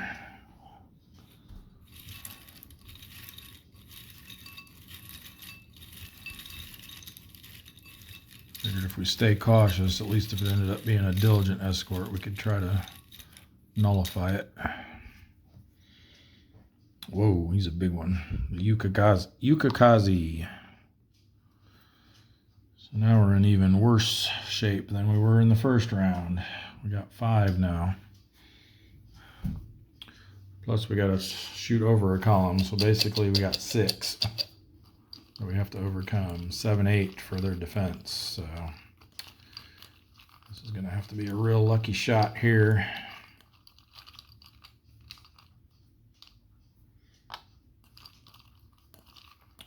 We could have just gotten that destroyer down. Just needed a 3 instead of a 0 on the white die. We would have got it. Or even a 1 or 2 would have damaged it, so that would have nullified his ASW at least. All right. Anything but a 0 would have done it. Yep, that's not looking good. Nope. I think we got no shot anywhere here. Because he's a 4 now. Plus 1 for going over a column. Plus 5 makes him a 10. So yeah, we got no shots. They do get to counterattack though, since it's the re-attack round. And now they're at 5. Plus 1 red box makes 6. 3 for the war period makes 9. We only get to subtract 3 for our defense. So they are on the 5 to 6 row this time. Why was it only 4 last time? Should have been 4, 5, 6, 7, 8, minus 3. They should have been on the 5 to 6 row last time, not the 3 to 4 row. But they still rolled, I think, a 0 after the modifier. So. But now they're definitely on the 5 to 6 row. Plus 1 for re-attack, minus 1 for cautious. 5 on the 5 to 6 row. It's going to be something bad spotted. And then for our endurance check, A rating, we need a 6 or less. Got it.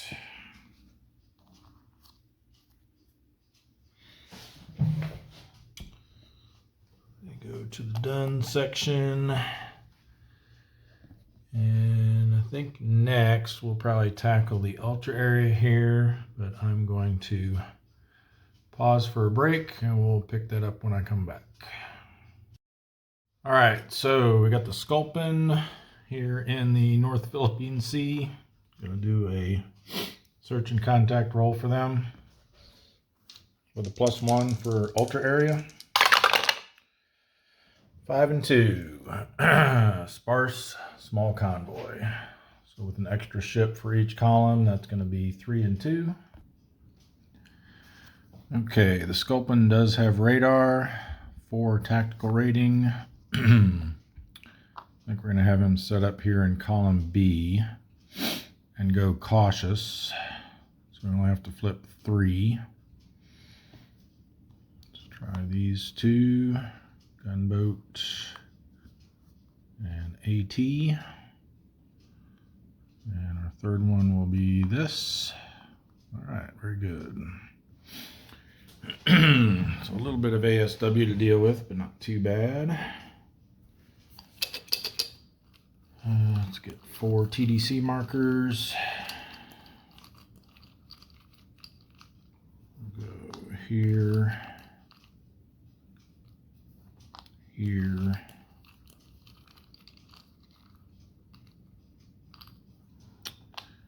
here, and here.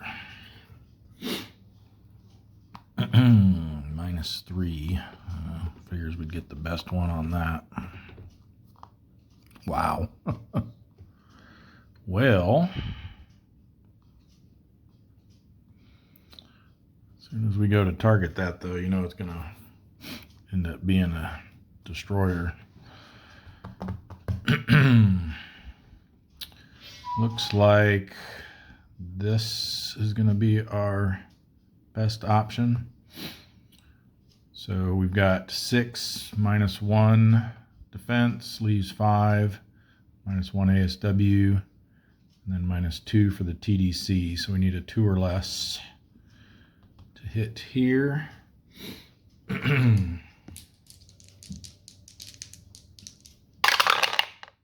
Oh, we got it. A 2, however, I think is only going to damage it. Yes, it is.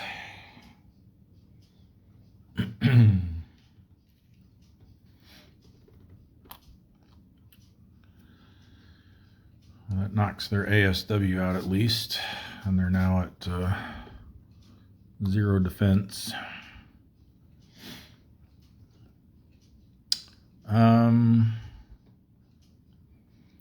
For counterattack, they've got a half rounded up, which is 1. 1 red box in the op area makes 2. Excuse me. And 3 for the war period makes 5. We've got 3 defense. So they'll be on the 1 to 2 row with -1 for us being cautious. So it's going to be a 3, which is nothing. All right. I think what we want to do is slide over here so we don't have to reveal anything else. We might as well stay cautious. And we'll just get a couple of TDCs for these guys.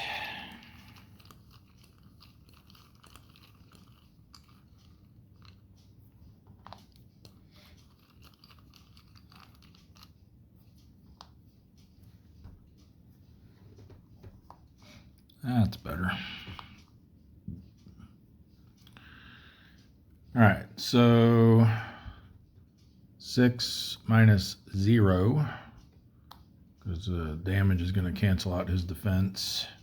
Still -1 for the ASW, -1 for going over a column makes 4, but then we add back in 3, so we need a 7 or less this time.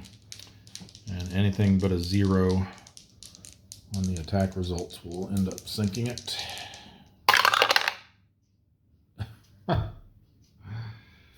Of course, we get a 0. Wow. Just wow. Excuse me. Counterattack will be the same. 1 to 2 row. This time, no die roll modifier, since the reattack and the cautious cancel each other out. 5, still going to be nothing. And endurance check, B rating, we need a 5 or less. Got it.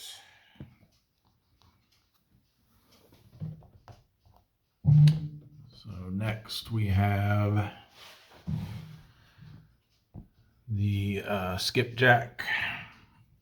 Search and contact with a +1. 7 and 2. It's going to be a low density small convoy. Extra ships make it 3, 3, and 2. All right, skipjack also has radar, 4 tactical rating. Let's go column B. I think we're still going to go cautious though, because more than likely one of those is probably a diligent escort. So we'll flip over 3 with an unflip. Maybe not. Ooh, perfect. All right, get 2 auxiliaries out there.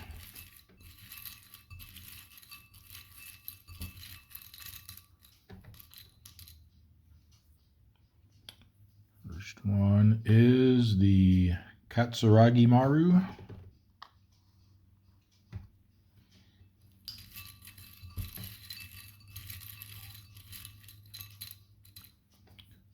Second one is the Chogei or just Chogei, sorry.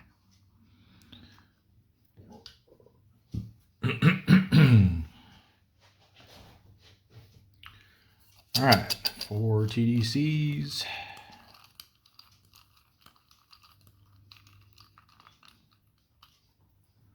Let's not have that one be the -3 this time.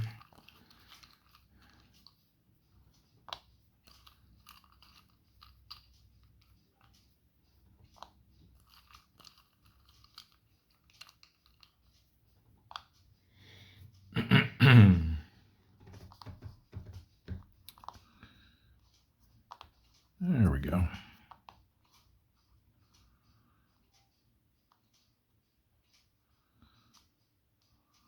All right, so this is effectively a 0. He gets 1 from the ASW. We're a 5, so we need a 4 or less to hit.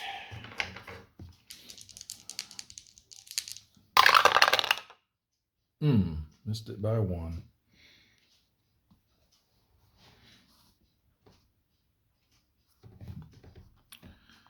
Counterattack. 1 + 1 + 3 makes 5. We have 2 defense, so they'll be on the 3 to 4 row. -1 for us being cautious. 3 would be nothing.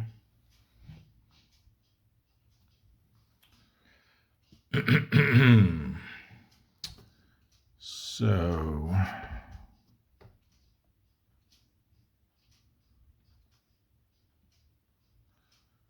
I think we stay where we are. We stay cautious. So we're going to have to flip over all rising sun flags this time. That way, if we get a bad one, we can unflip it and flip a different one. So I guess we'll start over here. Ooh, don't like that. Okay, we'll unflip that.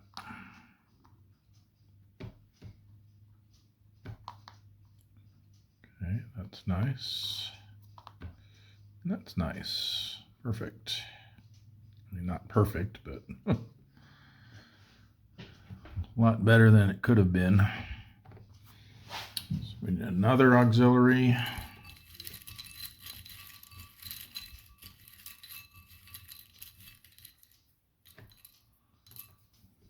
This one is the Notoro. 15,000, nice.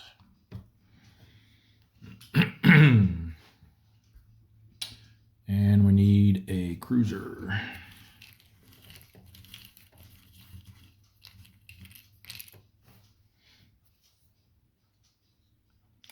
The Atago.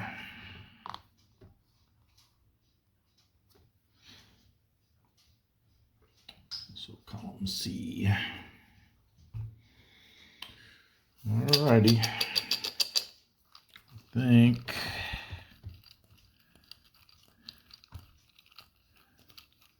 let's be greedy. Let's go after the 4 big boys.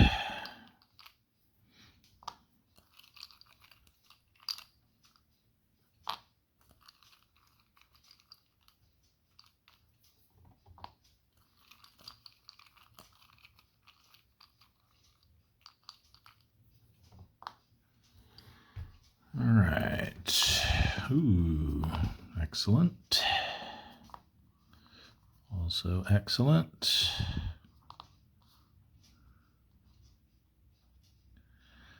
All right, so this becomes a -3 because we're in the re-attack round. This one does not change.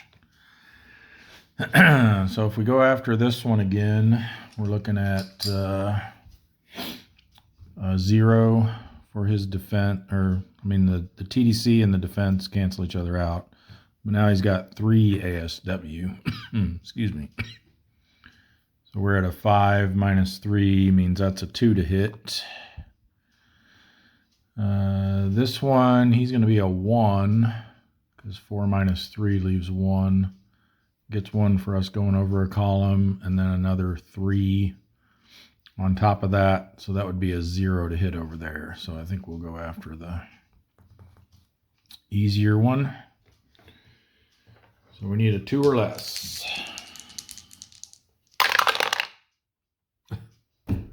And again, we get it, but 0 for the attack results.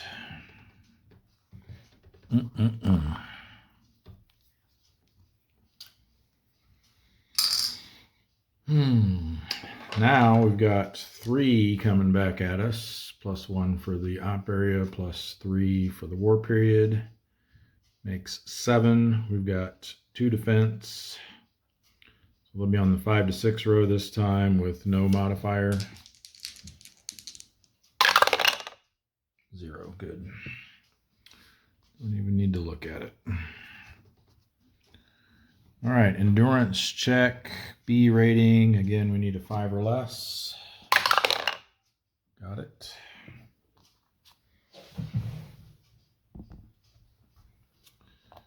Which brings us to the pickerel. Search and contact with a +1.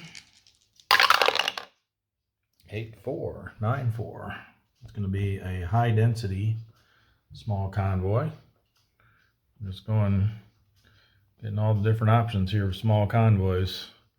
433 for that one. All right, we've got this one in column A that's too close. Pickerel does have radar, 3 tactical rating. We're going to set up in column A, and I think we're going to have him go aggressive.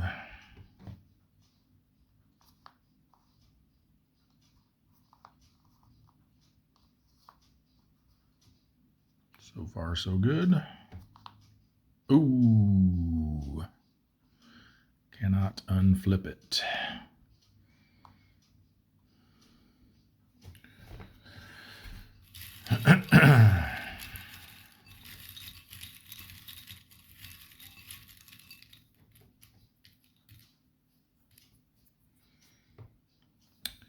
It is the Oite.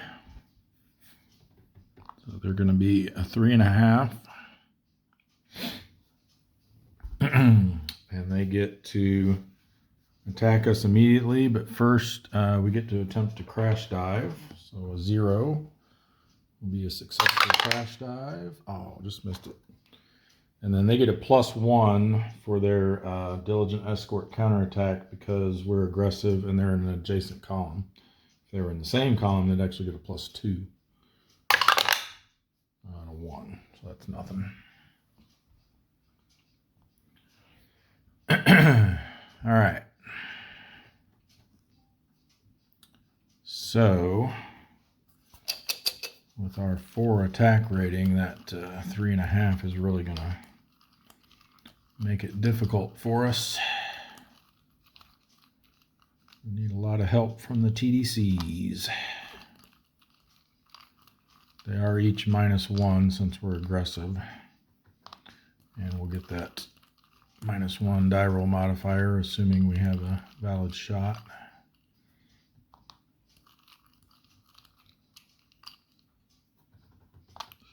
Top one there, I guess.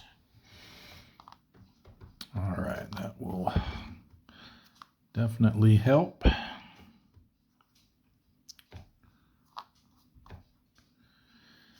So this is -3.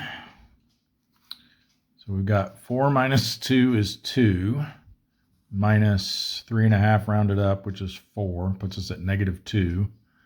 Then we get to add back in 3. So we can, our 2 hit number actually is a 1 or less, or is a 1, which means with our die roll modifier, we'll hit on a 2 or less. How many times in the last few attacks have we needed a 2 or less, and then we get it, and we get a crappy attack results roll? Well, not this time.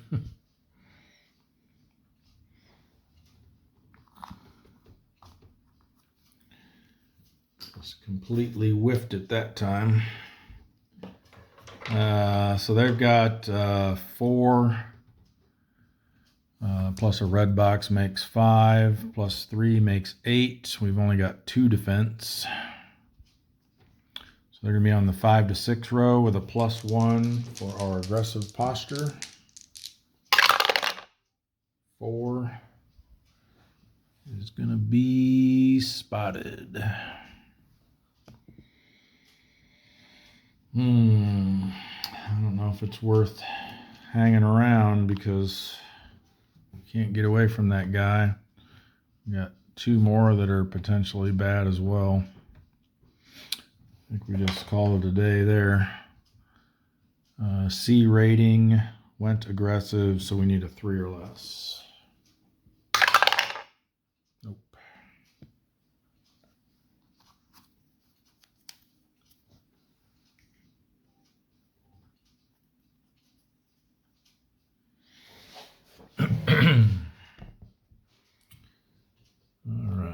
I think rather than have the S44 patrol here, I think I'd rather move something else in that has a better attack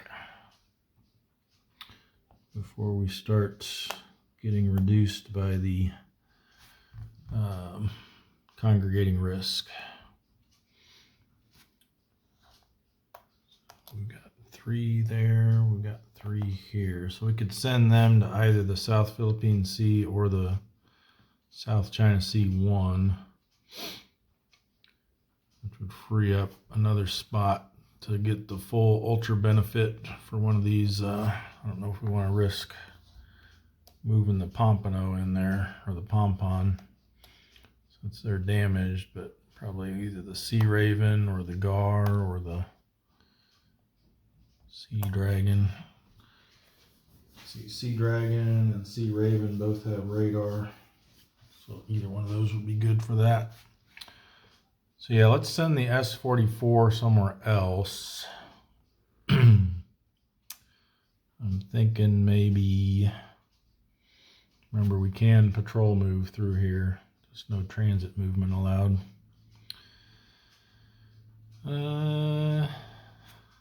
Got these guys over here though that can all get up into this one, so I'm thinking maybe we send him down here to the South Philippine Sea. So that'll be a transit event only on a 9. And then search and contact 7 and 9. It's going to be a low density task force.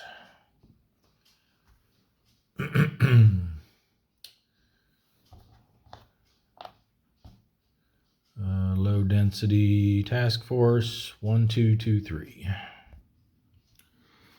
All right, S44 does have radar.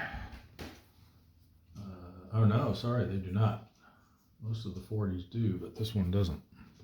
So scratch that. No radar. I think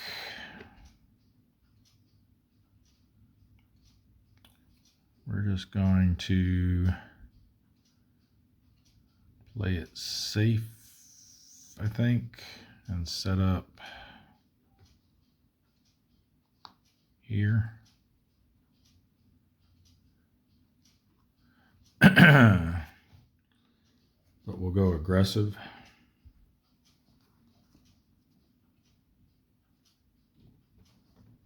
So we can flip over all 3 of these. Oh, combat event. 9. I think that's combat. It is. Excellent. So we get to make 2 attacks in the first round with no counterattack. This could be nice. See what these are. Light cruiser and a merchant. Very good.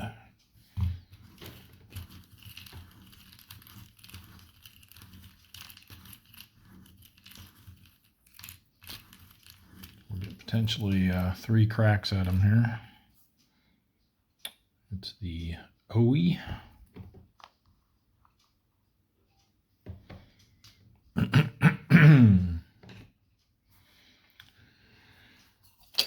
All right. 2 TDC markers.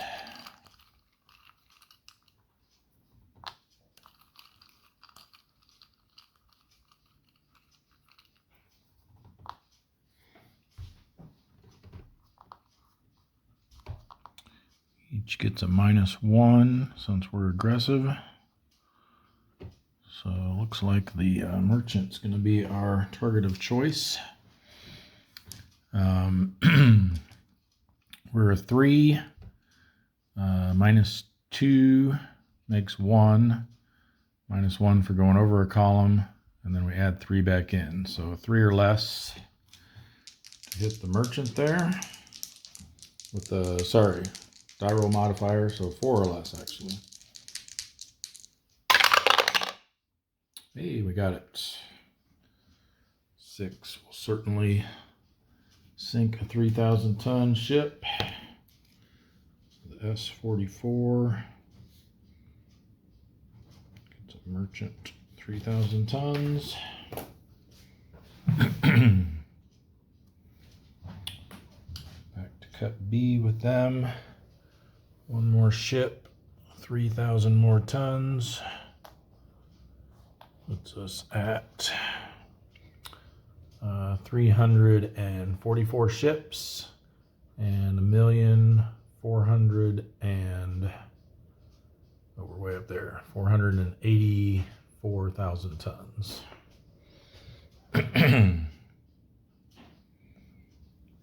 All right, and that was just the first of our attacks in the first round because of the combat event. So we don't get to reposition or change postures between these, but we do reveal more targets, but in this case there aren't any more to reveal. So we'll just proceed with another attack against the light cruiser. Hopefully we get a favorable TDC for it.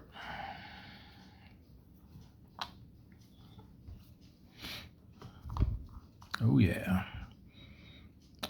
And we still get our -1 for being aggressive. We don't get an additional -1 because this isn't actually the attack round yet, or the re-attack round, I mean.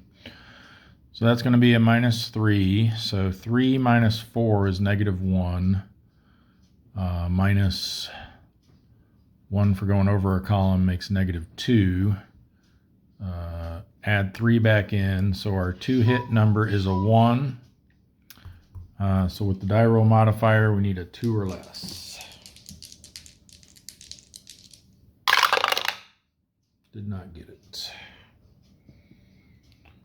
All right, so now we go to the actual re-attack round.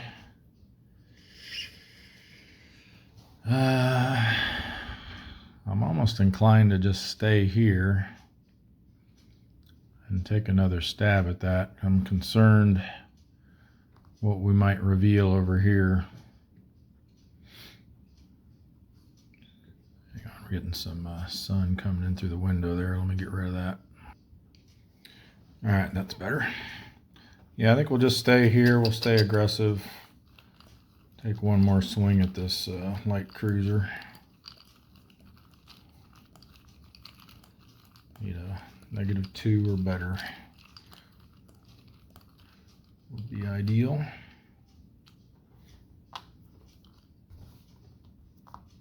-1. So that becomes a -3. So it's the same thing we just had. So we're going to need a 2 or less again.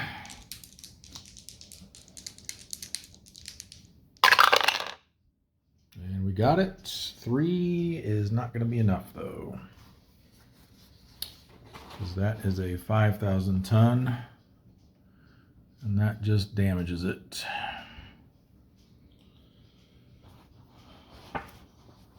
Unfortunate. All right, so now we need to see how long the OE is going to be in for repairs, since we're using the optional damage tracking for the IJN units.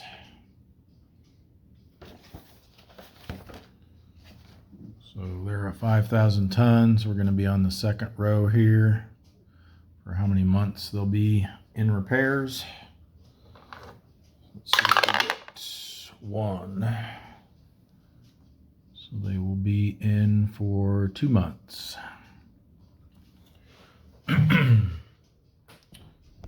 So currently in August, so September and October they'll be in repairs. They'll come back first week of November.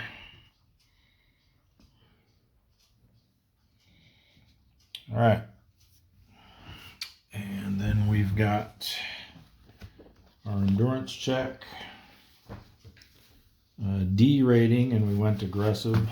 So We need a 2 or less to stay out. Got it.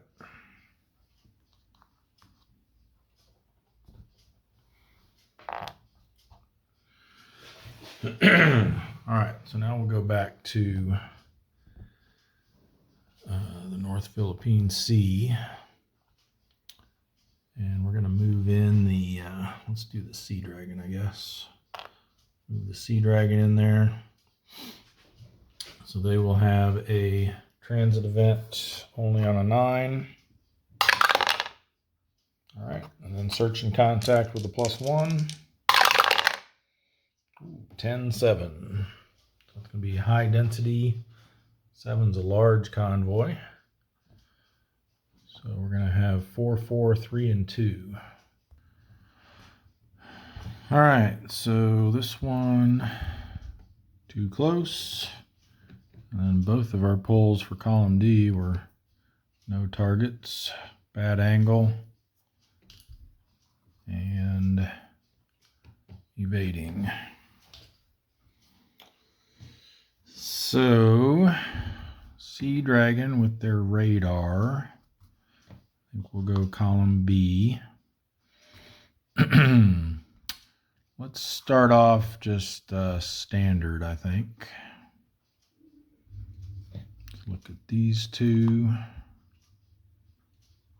Gunboats back again.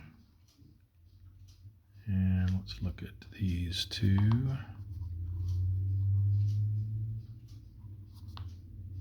All right.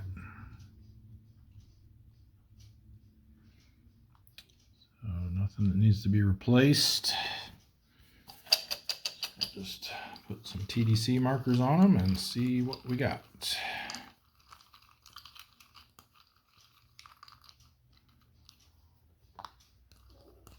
I'd like to get that gunboat out of the mix so we don't have a counterattack.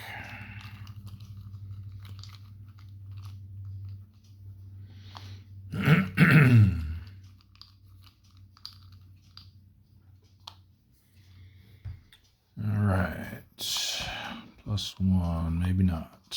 -1, -2, and +3. All right, so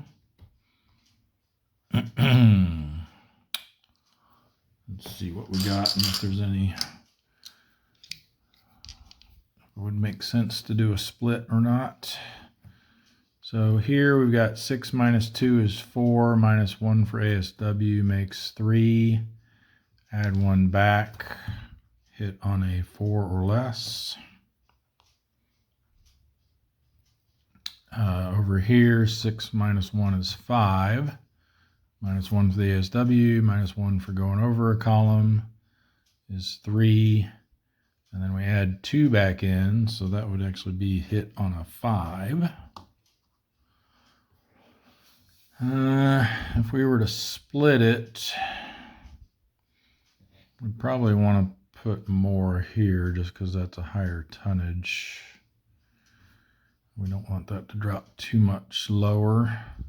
So if we sent 4 against it, that would drop this to a 2. And that would leave 2 to send over here, which would drop it to a 1. So I don't really like those odds. So we'll just do the 1 shot against the larger merchant, needing a 4 or less.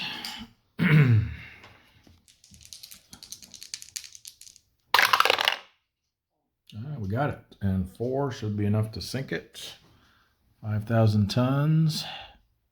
Yes, it is. Nice. Sea Dragon.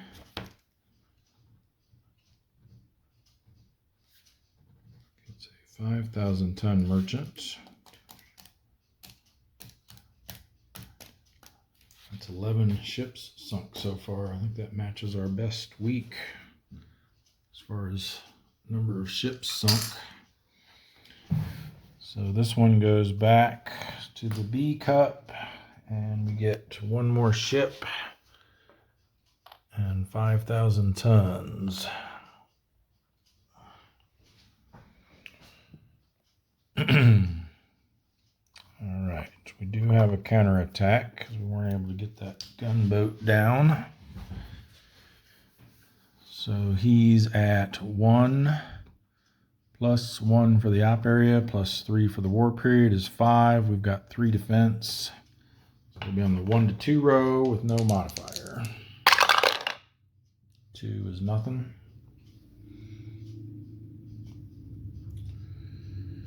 All right, for re-attack,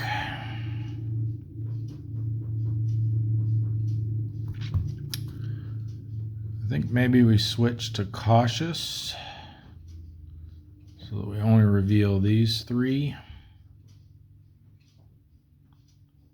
We do have an unflip if we need it. So let's do that.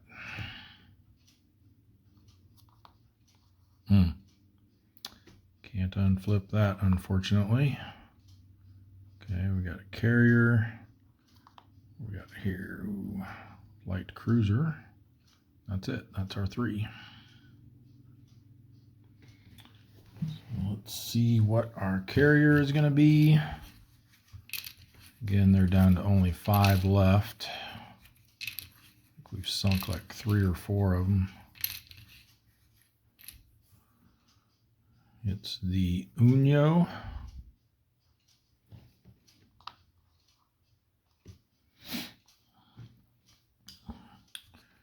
And then a light cruiser.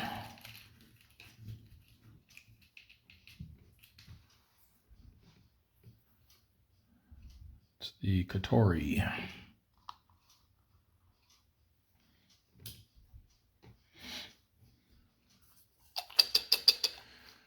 All right, 4 TDCs again. I think we go for the everything but the 1,000 ton merchant.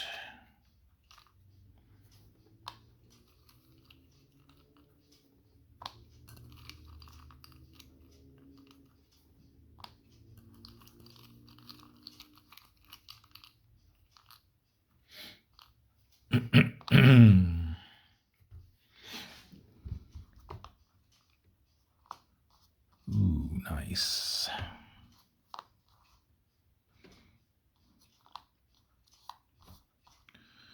All right, looks like we're going to go after the carrier. So we're at 6 minus 3 is 3. They've got 2.5 ASW now, so that rounds up to 3. So we're at 0. Add back in 3 for the TDC. We need a 3 or less to hit, and a pretty decent attack results roll. Hey, we got it. 2-9. Awesome. They're down to 4 carriers now. So the Sea Dragon gets a second one. The CV Unyo. Not spelled UN apostrophe YO with a line over it. 19,000 tons.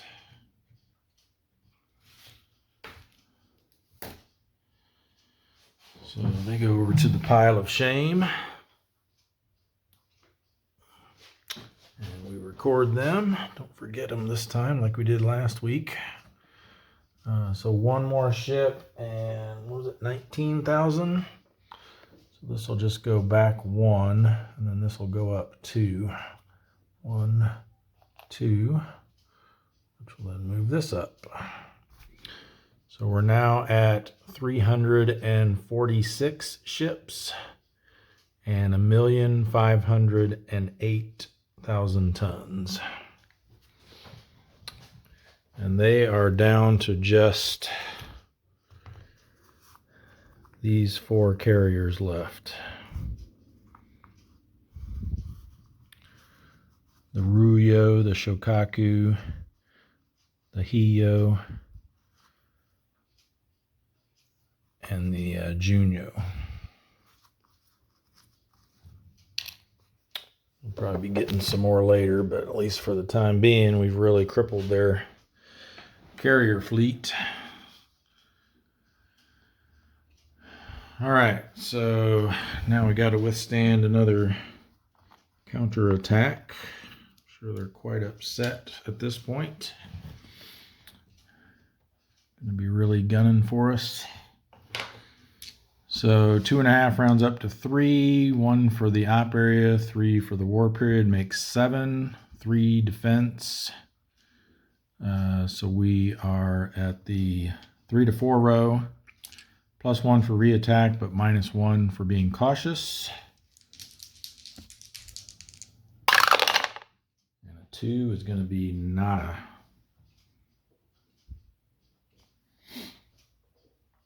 So we get away, and we're a B rating. We never went aggressive, so we need a 5 or less. Yes.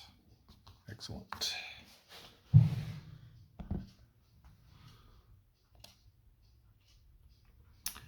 All right, so I think next,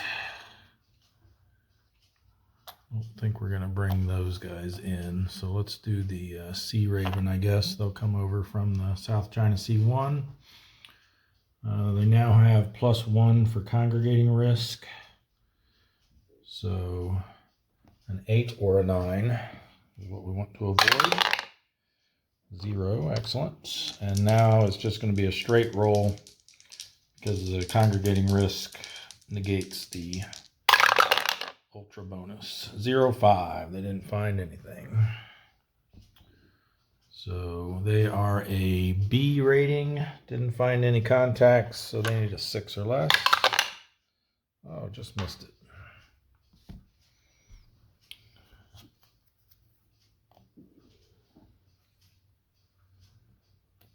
All right, and then we'll bring over the GAR.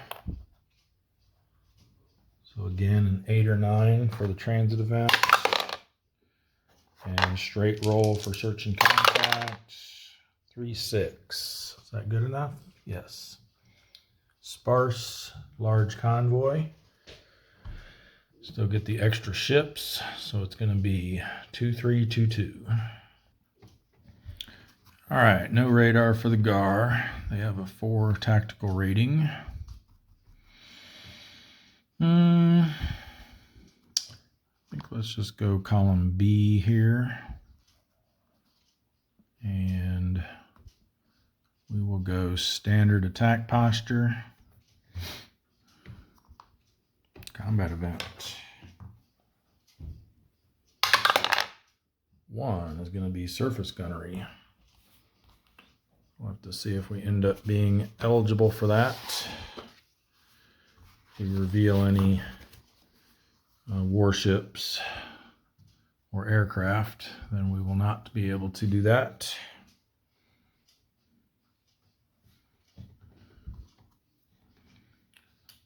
All right, so that's our first flip. Second flip, well, that answers that. No surface gunnery for the GAR.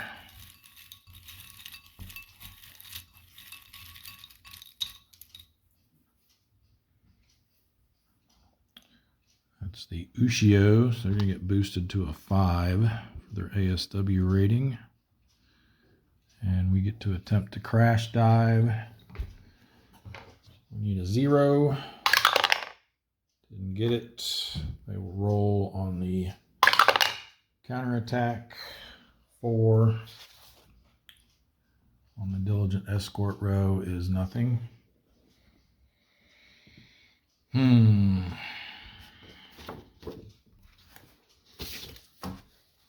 we still got these 2 to flip. Another combat event that gets ignored. And a little gunboat.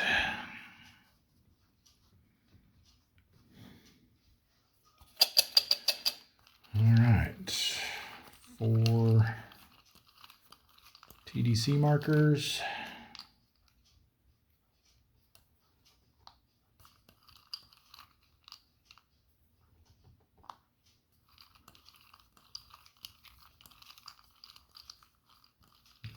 chance of getting him. 5 plus 6 is 11.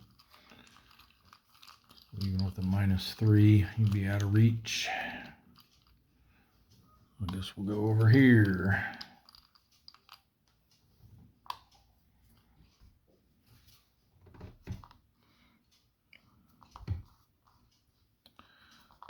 Looks like we might not get to do anything. Let's see if this one's theoretically possible, or maybe even this one. Is there a, what did I say, 5? And we assume that's a 1. So that would mean this would be a 2 hit of 0. And over here, we assume this is a 1. So 6 minus 1 would be 5, minus 5 for the ASW, minus 1 for going over a column, plus 2 for the TDC. So this is theoretically a 0 to hit. This is theoretically a 1 to hit. So I guess we'll try this one. See what it actually is. And yeah, unless we get something with only 3 or less defense, it's not gonna be possible. Need a little low defense one here. Hey, we got it. The Kokuyo Maru.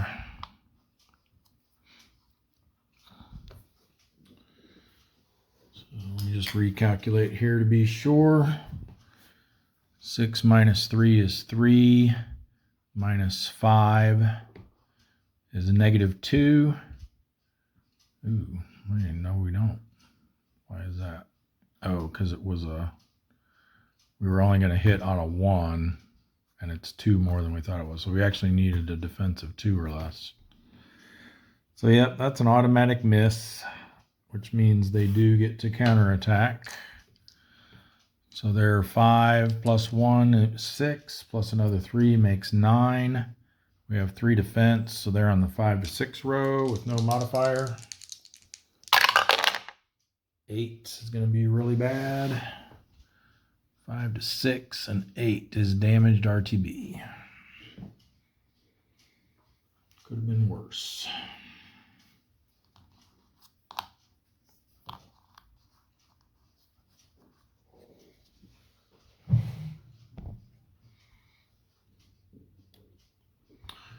All right, like I said, we're not going to risk bringing the pom-pom over. So let's send the seal up there next, I guess. And they will have a possible transit event on an 8 or 9. No. Search and contact with no modifier. Oh, 0, 0. Sub v sub.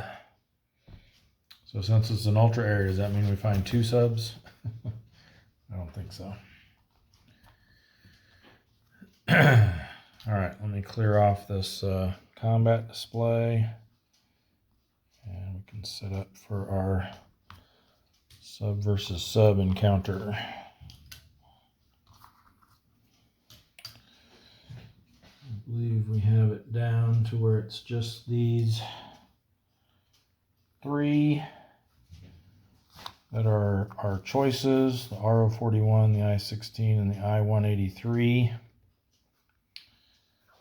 So we'll roll a D4, and if we get a 4, we'll re-roll it, top to bottom, 4, re-roll, 4 again, re-roll, and it's a 2. So it's going to be the I-16. So now we need to find out if we found them or they found us. And I believe it's the tactical rating we're rolling against. Keep looking this up because I don't remember.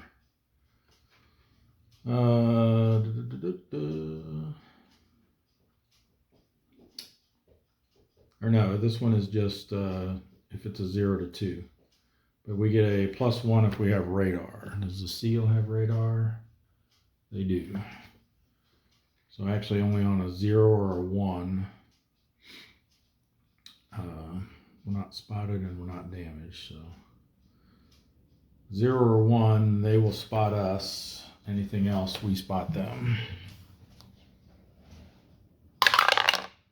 7. So they are the target. We are the attacker. And then it's going to be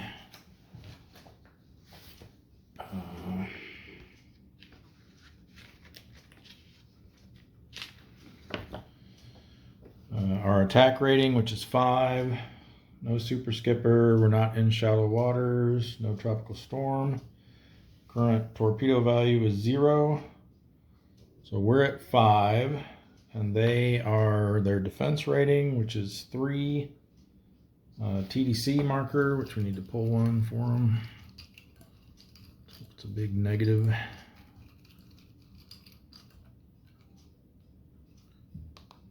Nope, +1. So they're actually 4. And any super skipper value. So 5 minus 4 is 1. We need a 1 or less to hit. And then our attack results will have a -1 on them. If we do hit, we do. But 8 minus 1 is 7. That's certainly going to be enough to sink it. Since they're only, the I-16 is, let's see what their tonnage is. It's in the, oh, it's on here, right here. The I-16 is a C1 class, so they are 3,000 tons. So certainly enough to sink a 3,000 ton ship, or sub in this case. So the SEAL gets the I-16. 3,000 tons. That's the second Japanese sub we've sunk. So we'll put them over here in the pile of shame along with the I-64. And we get to count one more ship and 3,000 tons. 1, 2, 3. This goes up to 10. So we're at 347 for ships sunk and 1,511,000 tons. And then we've got our,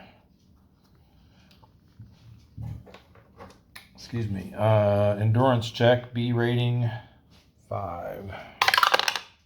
Hey, just made it.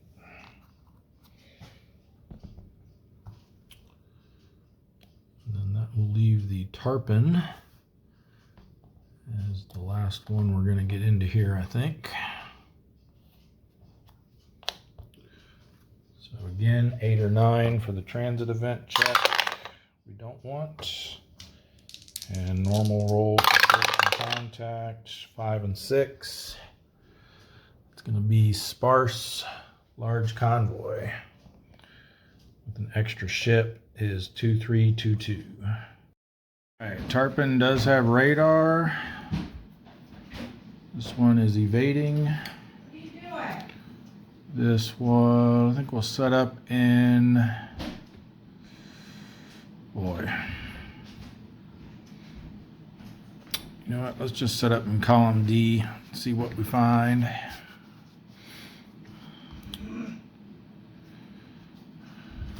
I think we'll go, they got 3 tactical rating.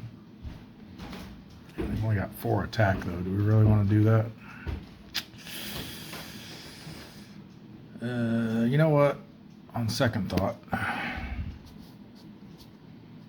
let's set up in column A.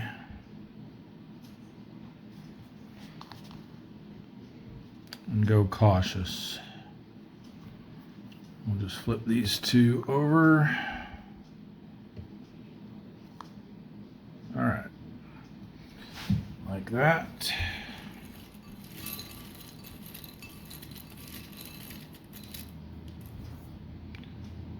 is the, come on, Kamikawa.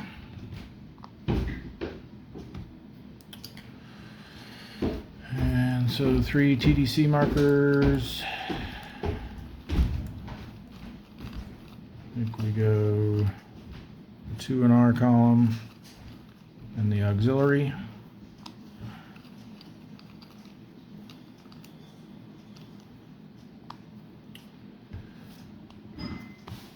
And hey, nice. All right. So gunboat here, we've got 4 minus 1, and then add 2 back. So we need a 5 or less.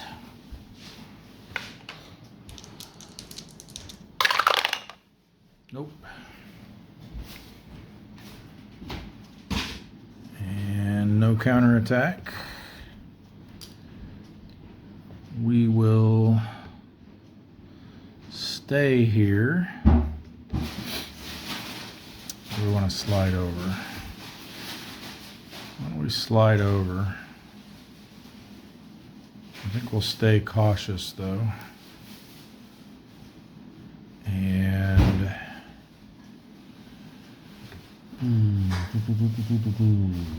let's do this one. Okay, we'll unflip that. Let's do this one.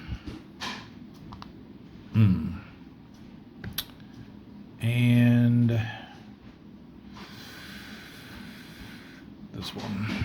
You know this can't be a diligent, so play it safe. So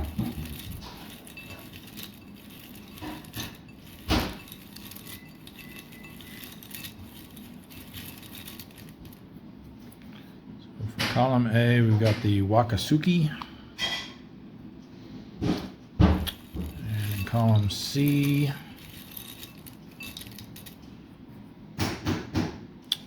the Asageo.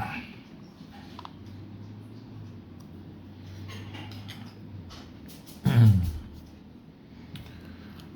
right, I think we go our 2 non-destroyers, and then we'll try that Rising Sun flag over in column C for our 3rd one.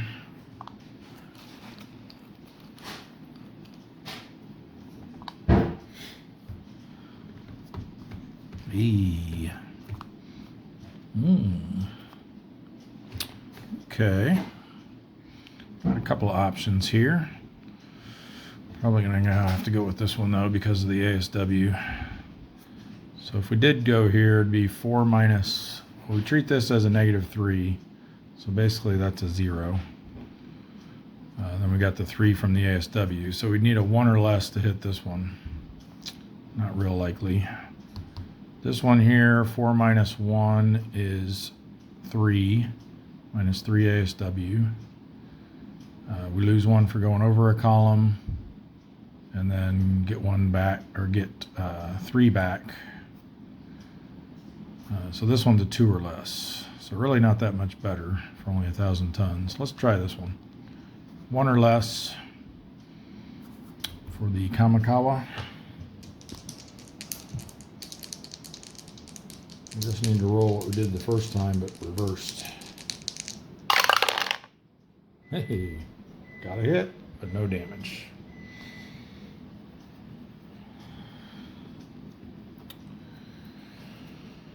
Okay, counterattack this time. 3 plus 1 is 3, or 4. 3 plus 1 is 3. 3 plus 1 is 4, plus another 3 is 7. Minus 2 for our defense. Leaves us on the 5 to 6 row. Ouch. Plus 1 for reattack, but minus 1 for cautious. 0, nice. A lot of zeros, a lot of low numbers there rolled in the last few rolls. For our endurance check, let's see if we can keep it going. C rating, so we need a 4 or less. Nope.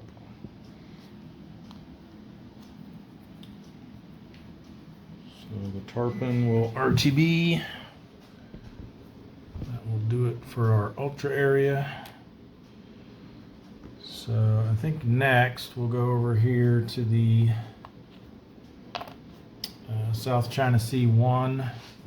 Don't want to risk moving them, but I think we'll go ahead and have them patrol in place. Let's see if they can find something. 8 and 9, wow, they sure did. A moderate density task force. 2, 2, 3, and 4.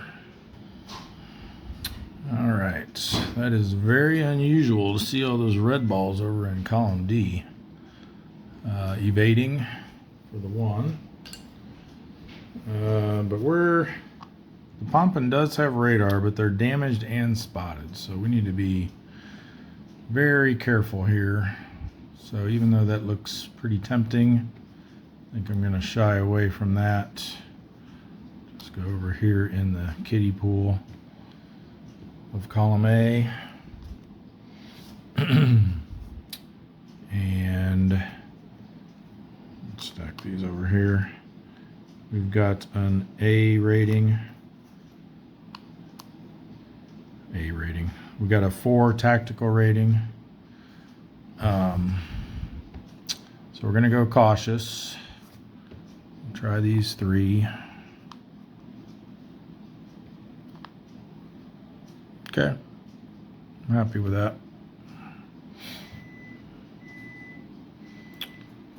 Well, nothing needs to be replaced, so we'll get our 4 TDC markers out and see what we can do. I don't think we'll risk a re-attack.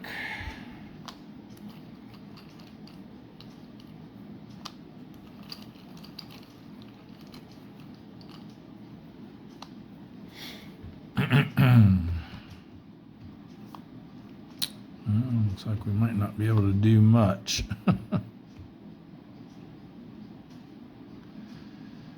Looks like this one's our best. So they're a 3. They get 1 from the ASW, so that makes them a 4. We're a 7, so we hit them on a 3 or less. Got it. 4 will sink 1,000 tons. So the pompon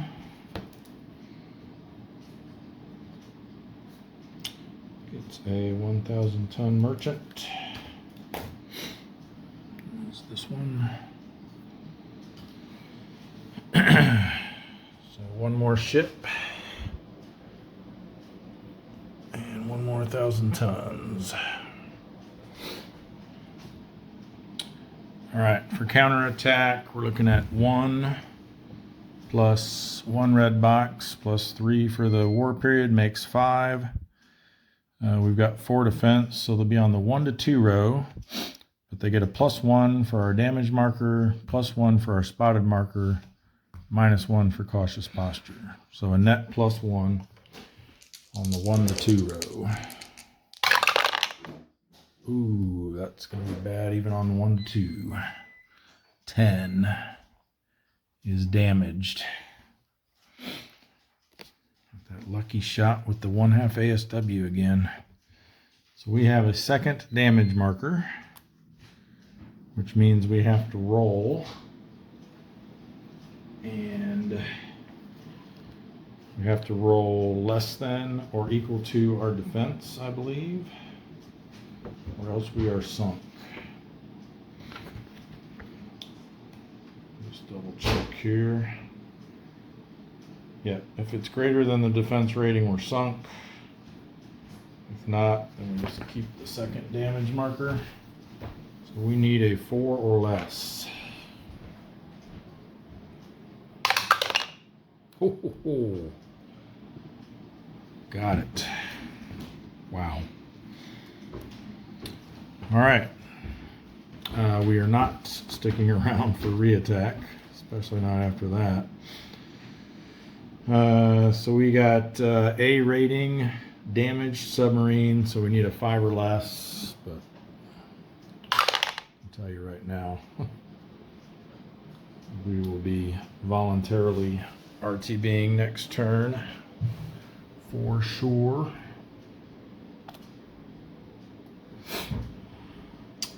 All right, that just leaves, other than our outbound stuff, just leaves the 3 here in the South China Sea 2, which actually I think will slide up into South China Sea 1. So the bowfin will need a, let's see, these are all newer ones, so they're all going to have radar. The Balaos definitely do, and the puffer does as well. So don't need to worry about the shallow water they're leaving. Just need to not get a 9 for their transit event check. And he does. 0-3 is going to be nothing. So search and contact for the bowfin. 5 and 6. It's going to be a sparse large convoy. 1211. Well, this has got to be one of the worst draws I've seen yet. Evading. Zigged away. And evading. Leaving us with 2 ships. I mean, I guess we go here and go aggressive.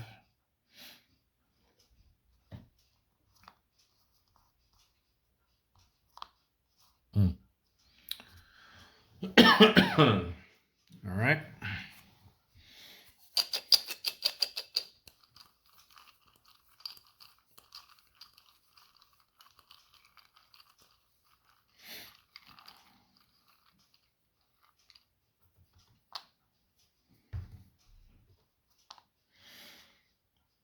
All right, so that's a -1, so he's a 0. They've got 2 ASW.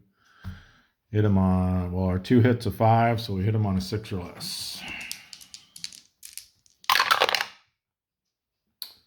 2 is going to damage it.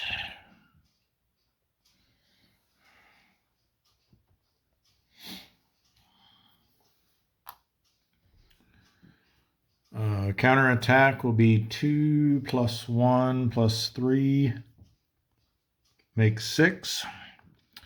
We've got 5 defense, not in shallow water, so 1 to 2 row +1 for being aggressive.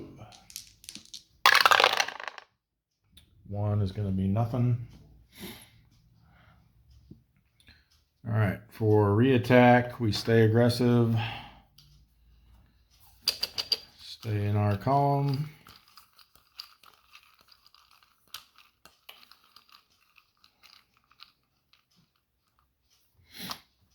Okay, that becomes a -2. And he's now 0 for defense with that damage on him. So we've got -2 from the TDC, +2 from the ASW. Means our 2-hit number will be a 7. And with our aggressive DRM, we will hit on anything but a 9. 3-1. 1 is enough to damage it again, so that will sink it.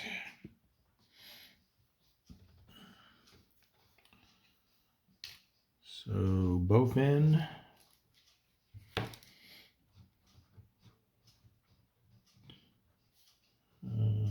3,000-ton merchant. Yep.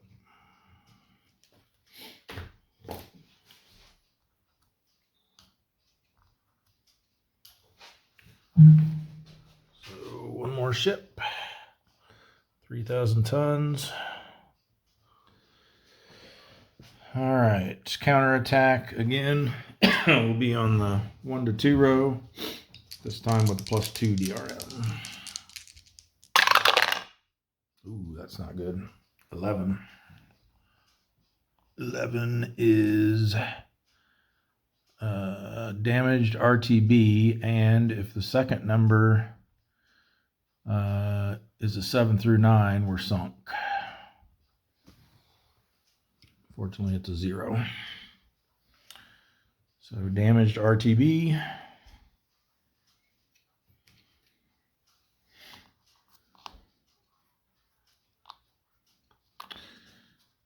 Made us pay for it.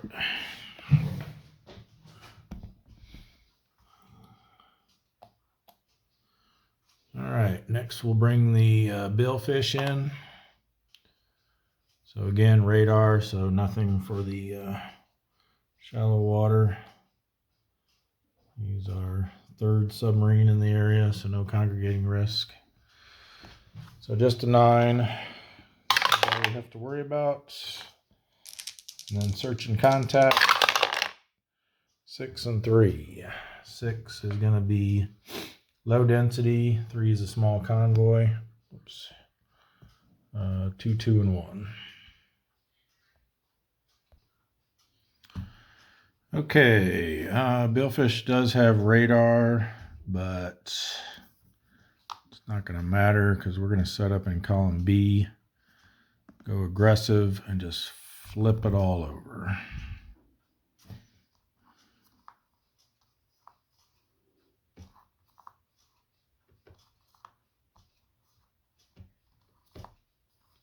All right,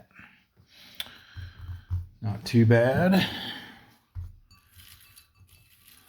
So we got an auxiliary for column A.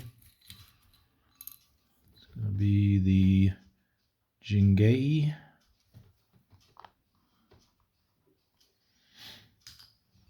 And we need a destroyer and a carrier. Ooh, maybe we can get them down to only 3 carriers left.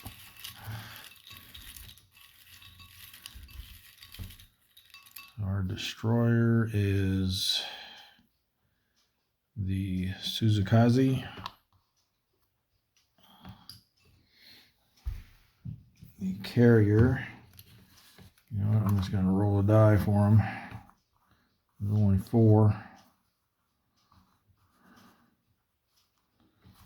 So we'll just go top to bottom here with our D4. It's a 3, so it's going to be the, come on, focus, the Ryuho. There we go. Something like that.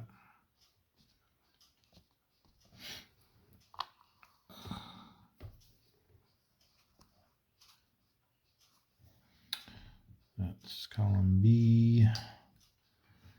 And then we need a cruiser for the CS.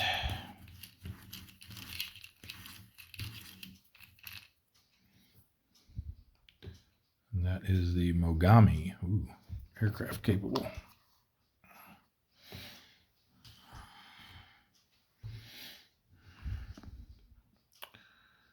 All right, let's see what kind of damage we can do here.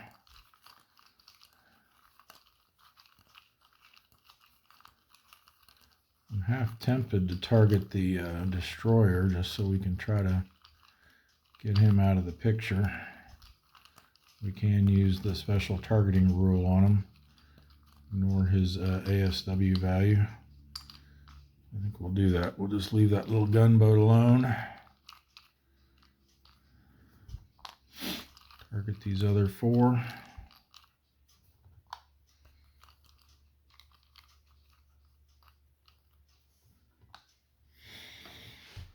Okay, -1, -2, nice. +2 and +1. So yeah, I think we're going to go after that destroyer. See if we can get him out of the picture.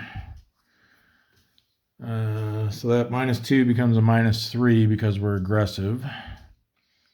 So we're at 7 -6 is 1. We ignore his ASW. There's no other ASW out for the attack at least. And that's a -3 TDC. So that brings it up to a 4. So we hit on a 4 or less. Or sorry, 5 or less with our DRM. There we go. It's only going to damage him, but at least that takes his ASW out of the mix.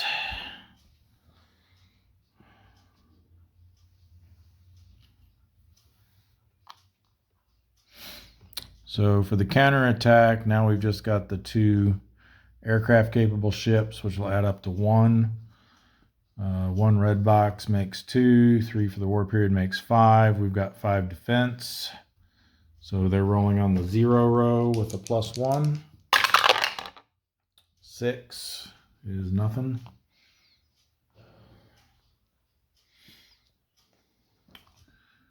All right. I think we stay right where we are. And we stay aggressive. And now we'll target everything else. So I guess we might as well. He's got 5 defense though. No, I think now that he's disabled, we'll just focus on the other targets.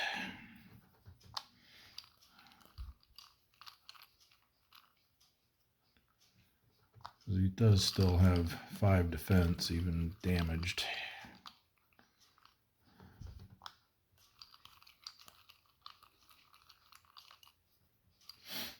Looking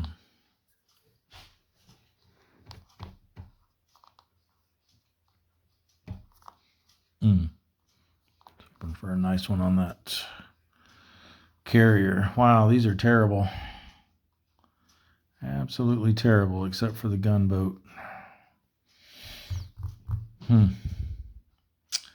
That's a pity. So they do get -2 to them, so these are both 0s. So let's see what our options are here. We can hit this one on a 4 or less. Well, his 2 hit number is a 4, so we'd hit on a 5 or less. Over here, it's probably not worth even checking. This one's going to be, he's a, that's a 0, so he's a 5, +1 for going over a column, so that's only a 1 for him. So it'd be a 2 or less to try to get that one. I say we just go for the carrier. 5 or less, that's pretty good odds. We'll need a 5 or more for the attack results. So 5 or less to hit the carrier. Oh yeah, right on the cusp. We got the 5 we needed for the hit, and then the 5 we needed for the to sink it. Sweet. They're down to 3 carriers now. So the billfish comes through. This is definitely going to be our best week so far. CV RY U with a line, HO with a line, 15,000 tons. Over to the pile of shame.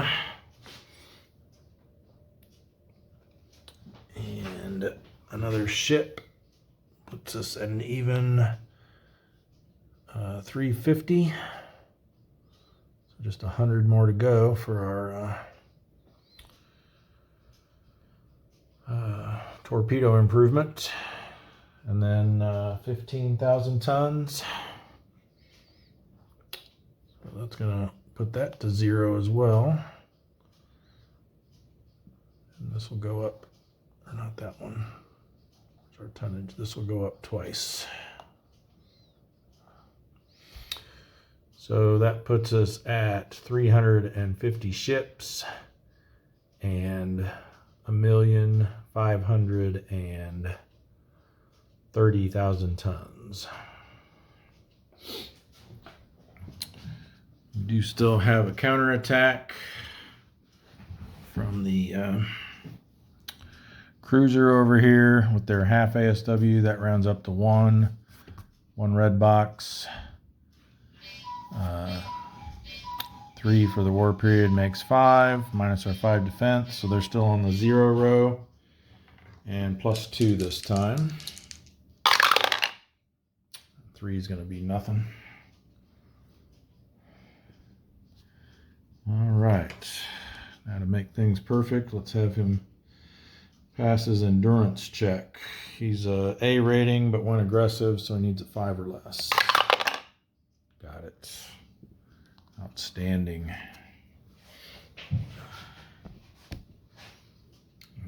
Yeah. Fix this a little bit so it doesn't get all cattywampus here. And then this will be our 4th sub in the area, so still no congregating risk. The puffer ignores the shallow water because of the radar, so just a 9. Again, for the transit event, 0.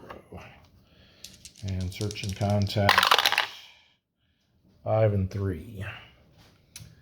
That's going to be a low density small convoy again, 2, 2, and 1.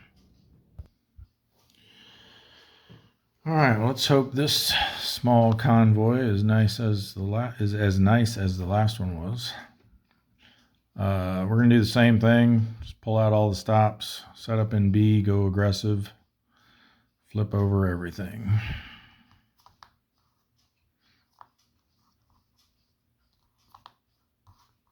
Combat event. 3. Remember what that was. I think that's the bomber one, isn't it? Yes, it is. Oh, well. All right, so we're spotted by a Japanese patrol bomber. We have to attempt a crash dive. If we're unsuccessful, we have to roll on the event aircraft line of the counterattack table. And then in either event, we have to proceed to the endurance check and end our patrol. All right, so we're going to attempt to crash dive. We need a 0. Did not get it. So roll on the event aircraft row. Oh, 9 is going to be really bad. We are sunk unless we roll a 0 to 3. Guess we should have rolled 2 dice. Ooh, nice. So instead, we are damaged RTB. Well, that was lucky.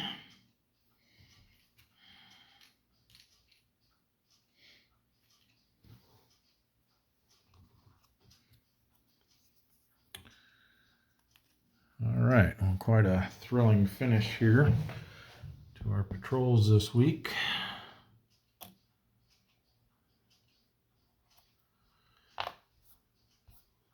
So let's see what we want to do with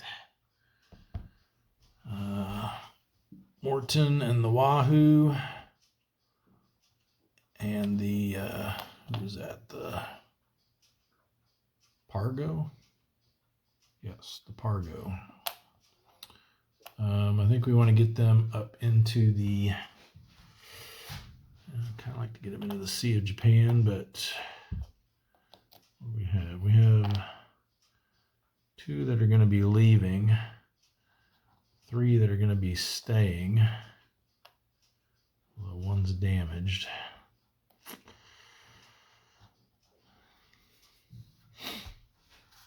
The other option is Empire Pacific, which is getting a little crowded there as well. Yeah, you know what? Let's do it. I want to get them up in there.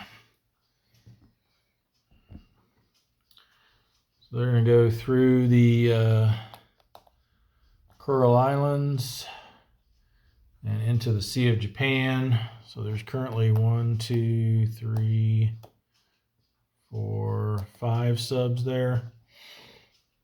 So they will each have a +1 for congregating risk. +2 for entering the Sea of Japan, but then -1 for being on transit side. So it's going to be a net +2. So a 6 through 9 is what we want to not see. So we'll do the Wahoo first. Good. And then the Pargo. Ooh, they got one. Ooh, 8-3. I think it'll be okay. Probably spotted though. 8 and 3, yes, is spotted. All right, so the Wahoo made it fine. Let's put them underneath these transit ones. And the Pargo was spotted.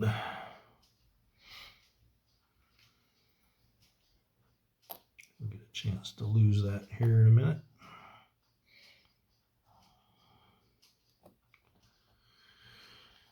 All right, and then we've got nobody coming out of Dutch Harbor. We got a few coming out from Fremantle. We'll do those next. So we got the sturgeon, the swordfish, the pompano, and the silver sides. 4 of them in total. And I think we just send them up into South China Sea 2. So let's see who does and does not have radar.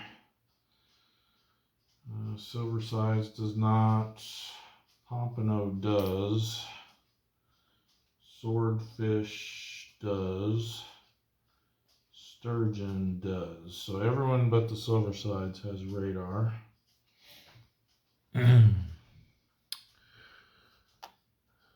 So these 3 will not need to roll at all, since they get a -1 for being on transit side.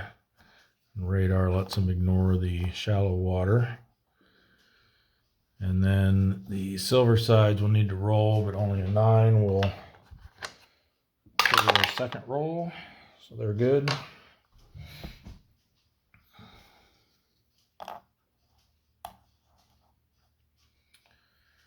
All right, we've got 2 coming out of Pearl Harbor.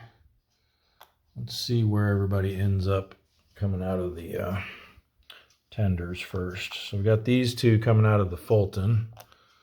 So they'll be leaving from the Marshall Islands. And we want to send them into the East China Sea. So they'll be going through the Marianas into the East China Sea. It is shallow. So let's see who we're talking about here. The tuna and the flying fish. Neither of which have radar. So they will need to roll because of the shallow water. We'll just move them both up here and roll for each one. So the tuna will be the black die and the flying fish will be the white die. And neither one of them got a 9, so they're both safe.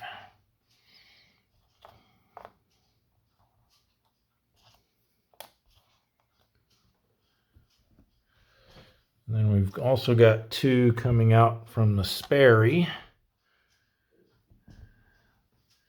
The paddle and the sunfish. So I think we'll have, what do we got here? We got 3 there, but one's damaged.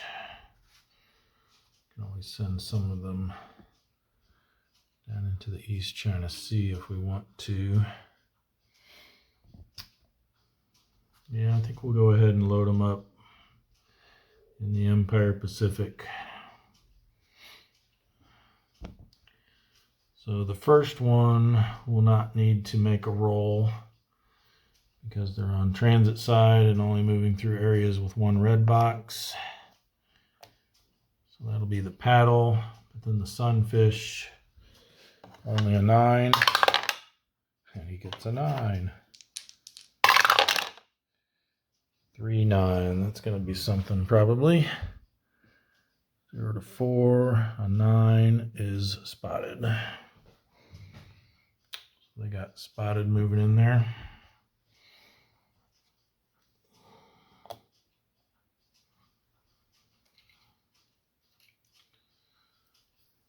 All right. And coming out from Pearl Harbor, we've got the Pito and the S47.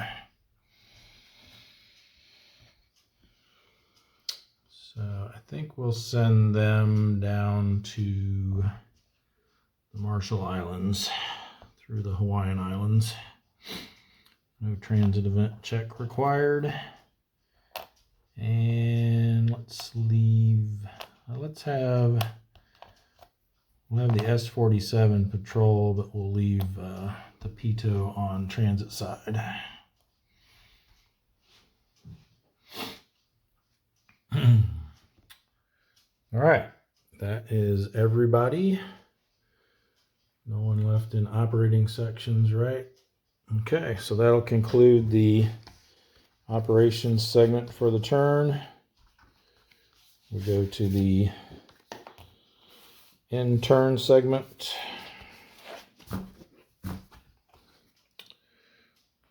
Conclude turn phase. No storms or tropical or typhoons or anything. Remove spotted markers. Let's go ahead and move the ultra markers too. So let's just work our way around here. None there. Damage. They're double damage and spotted, so we'll need to roll that. So 6 or less. Yes. They just have their 2 damage markers still. All right, over here.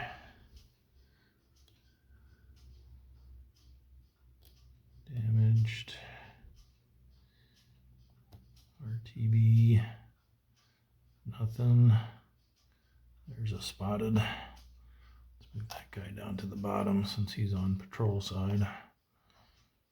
It's just this one in this pile. And they lose it.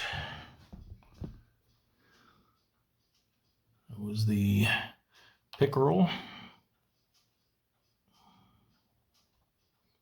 There's another patrol side one. Let's get him on the bottom.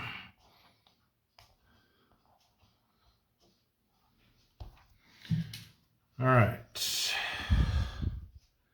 Sliding over to here.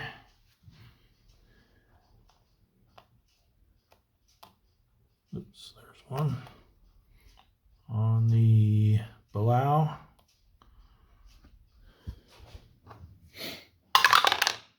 Nope, keeps his.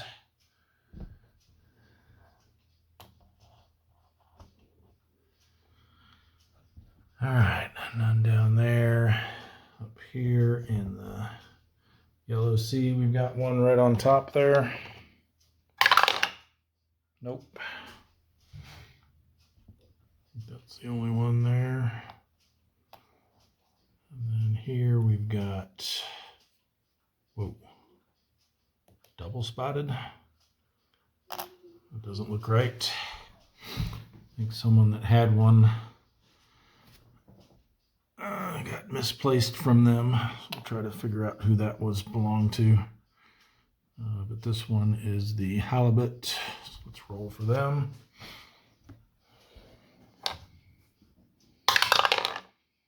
Do not lose it.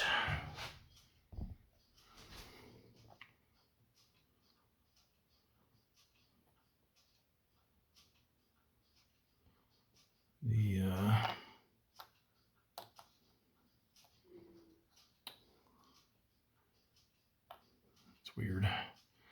The Pargo. Roll for theirs.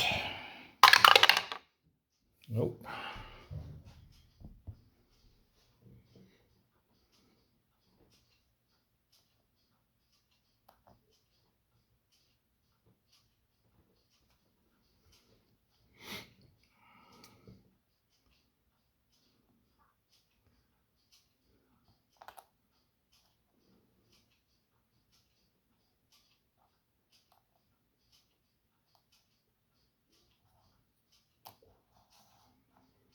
All right, this one is the Lapon. They're damaged on the bottom there. Well, they keep theirs as well. So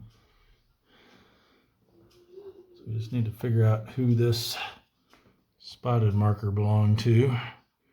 Or maybe it's a damage marker that got flipped over. I'll have to review the video.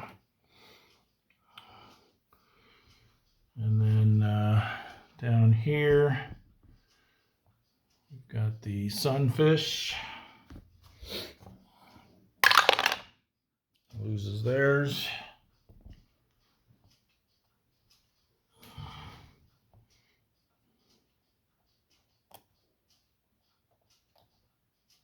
Damaged, and then all the way at the bottom there, I think that's the greenling or the grayling. Yep, they keep it. Yeah, greenling. Alrighty. Over here we've got the drum, spotted, damaged, and RTB. No longer spotted.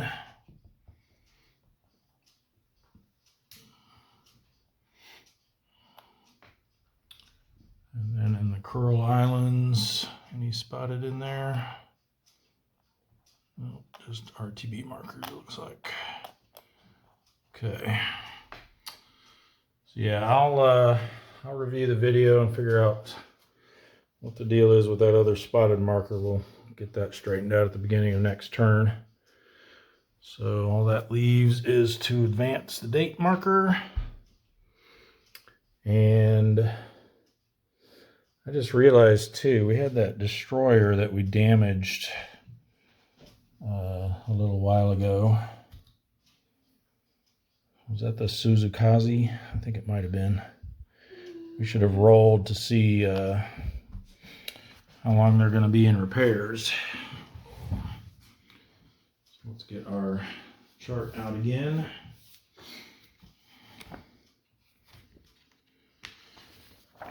They're 2,000 tons, so we'll be on the first line. 3 is going to be 2 months. But if it's not the Suzukaze, I'll fix that as well. I'll check the video. So 2 months in repair, so they'll come back in November along with the OE. All right. Now I think we got everything straight, except for that spotted marker. Like I said, I'll figure out what the deal is with that and correct it in the next episode. So to summarize, end of week 3 of August 43, we've got 350 ships sunk, totaling 1,530,000 tons. And we have 31 subs lost. So quite a good week.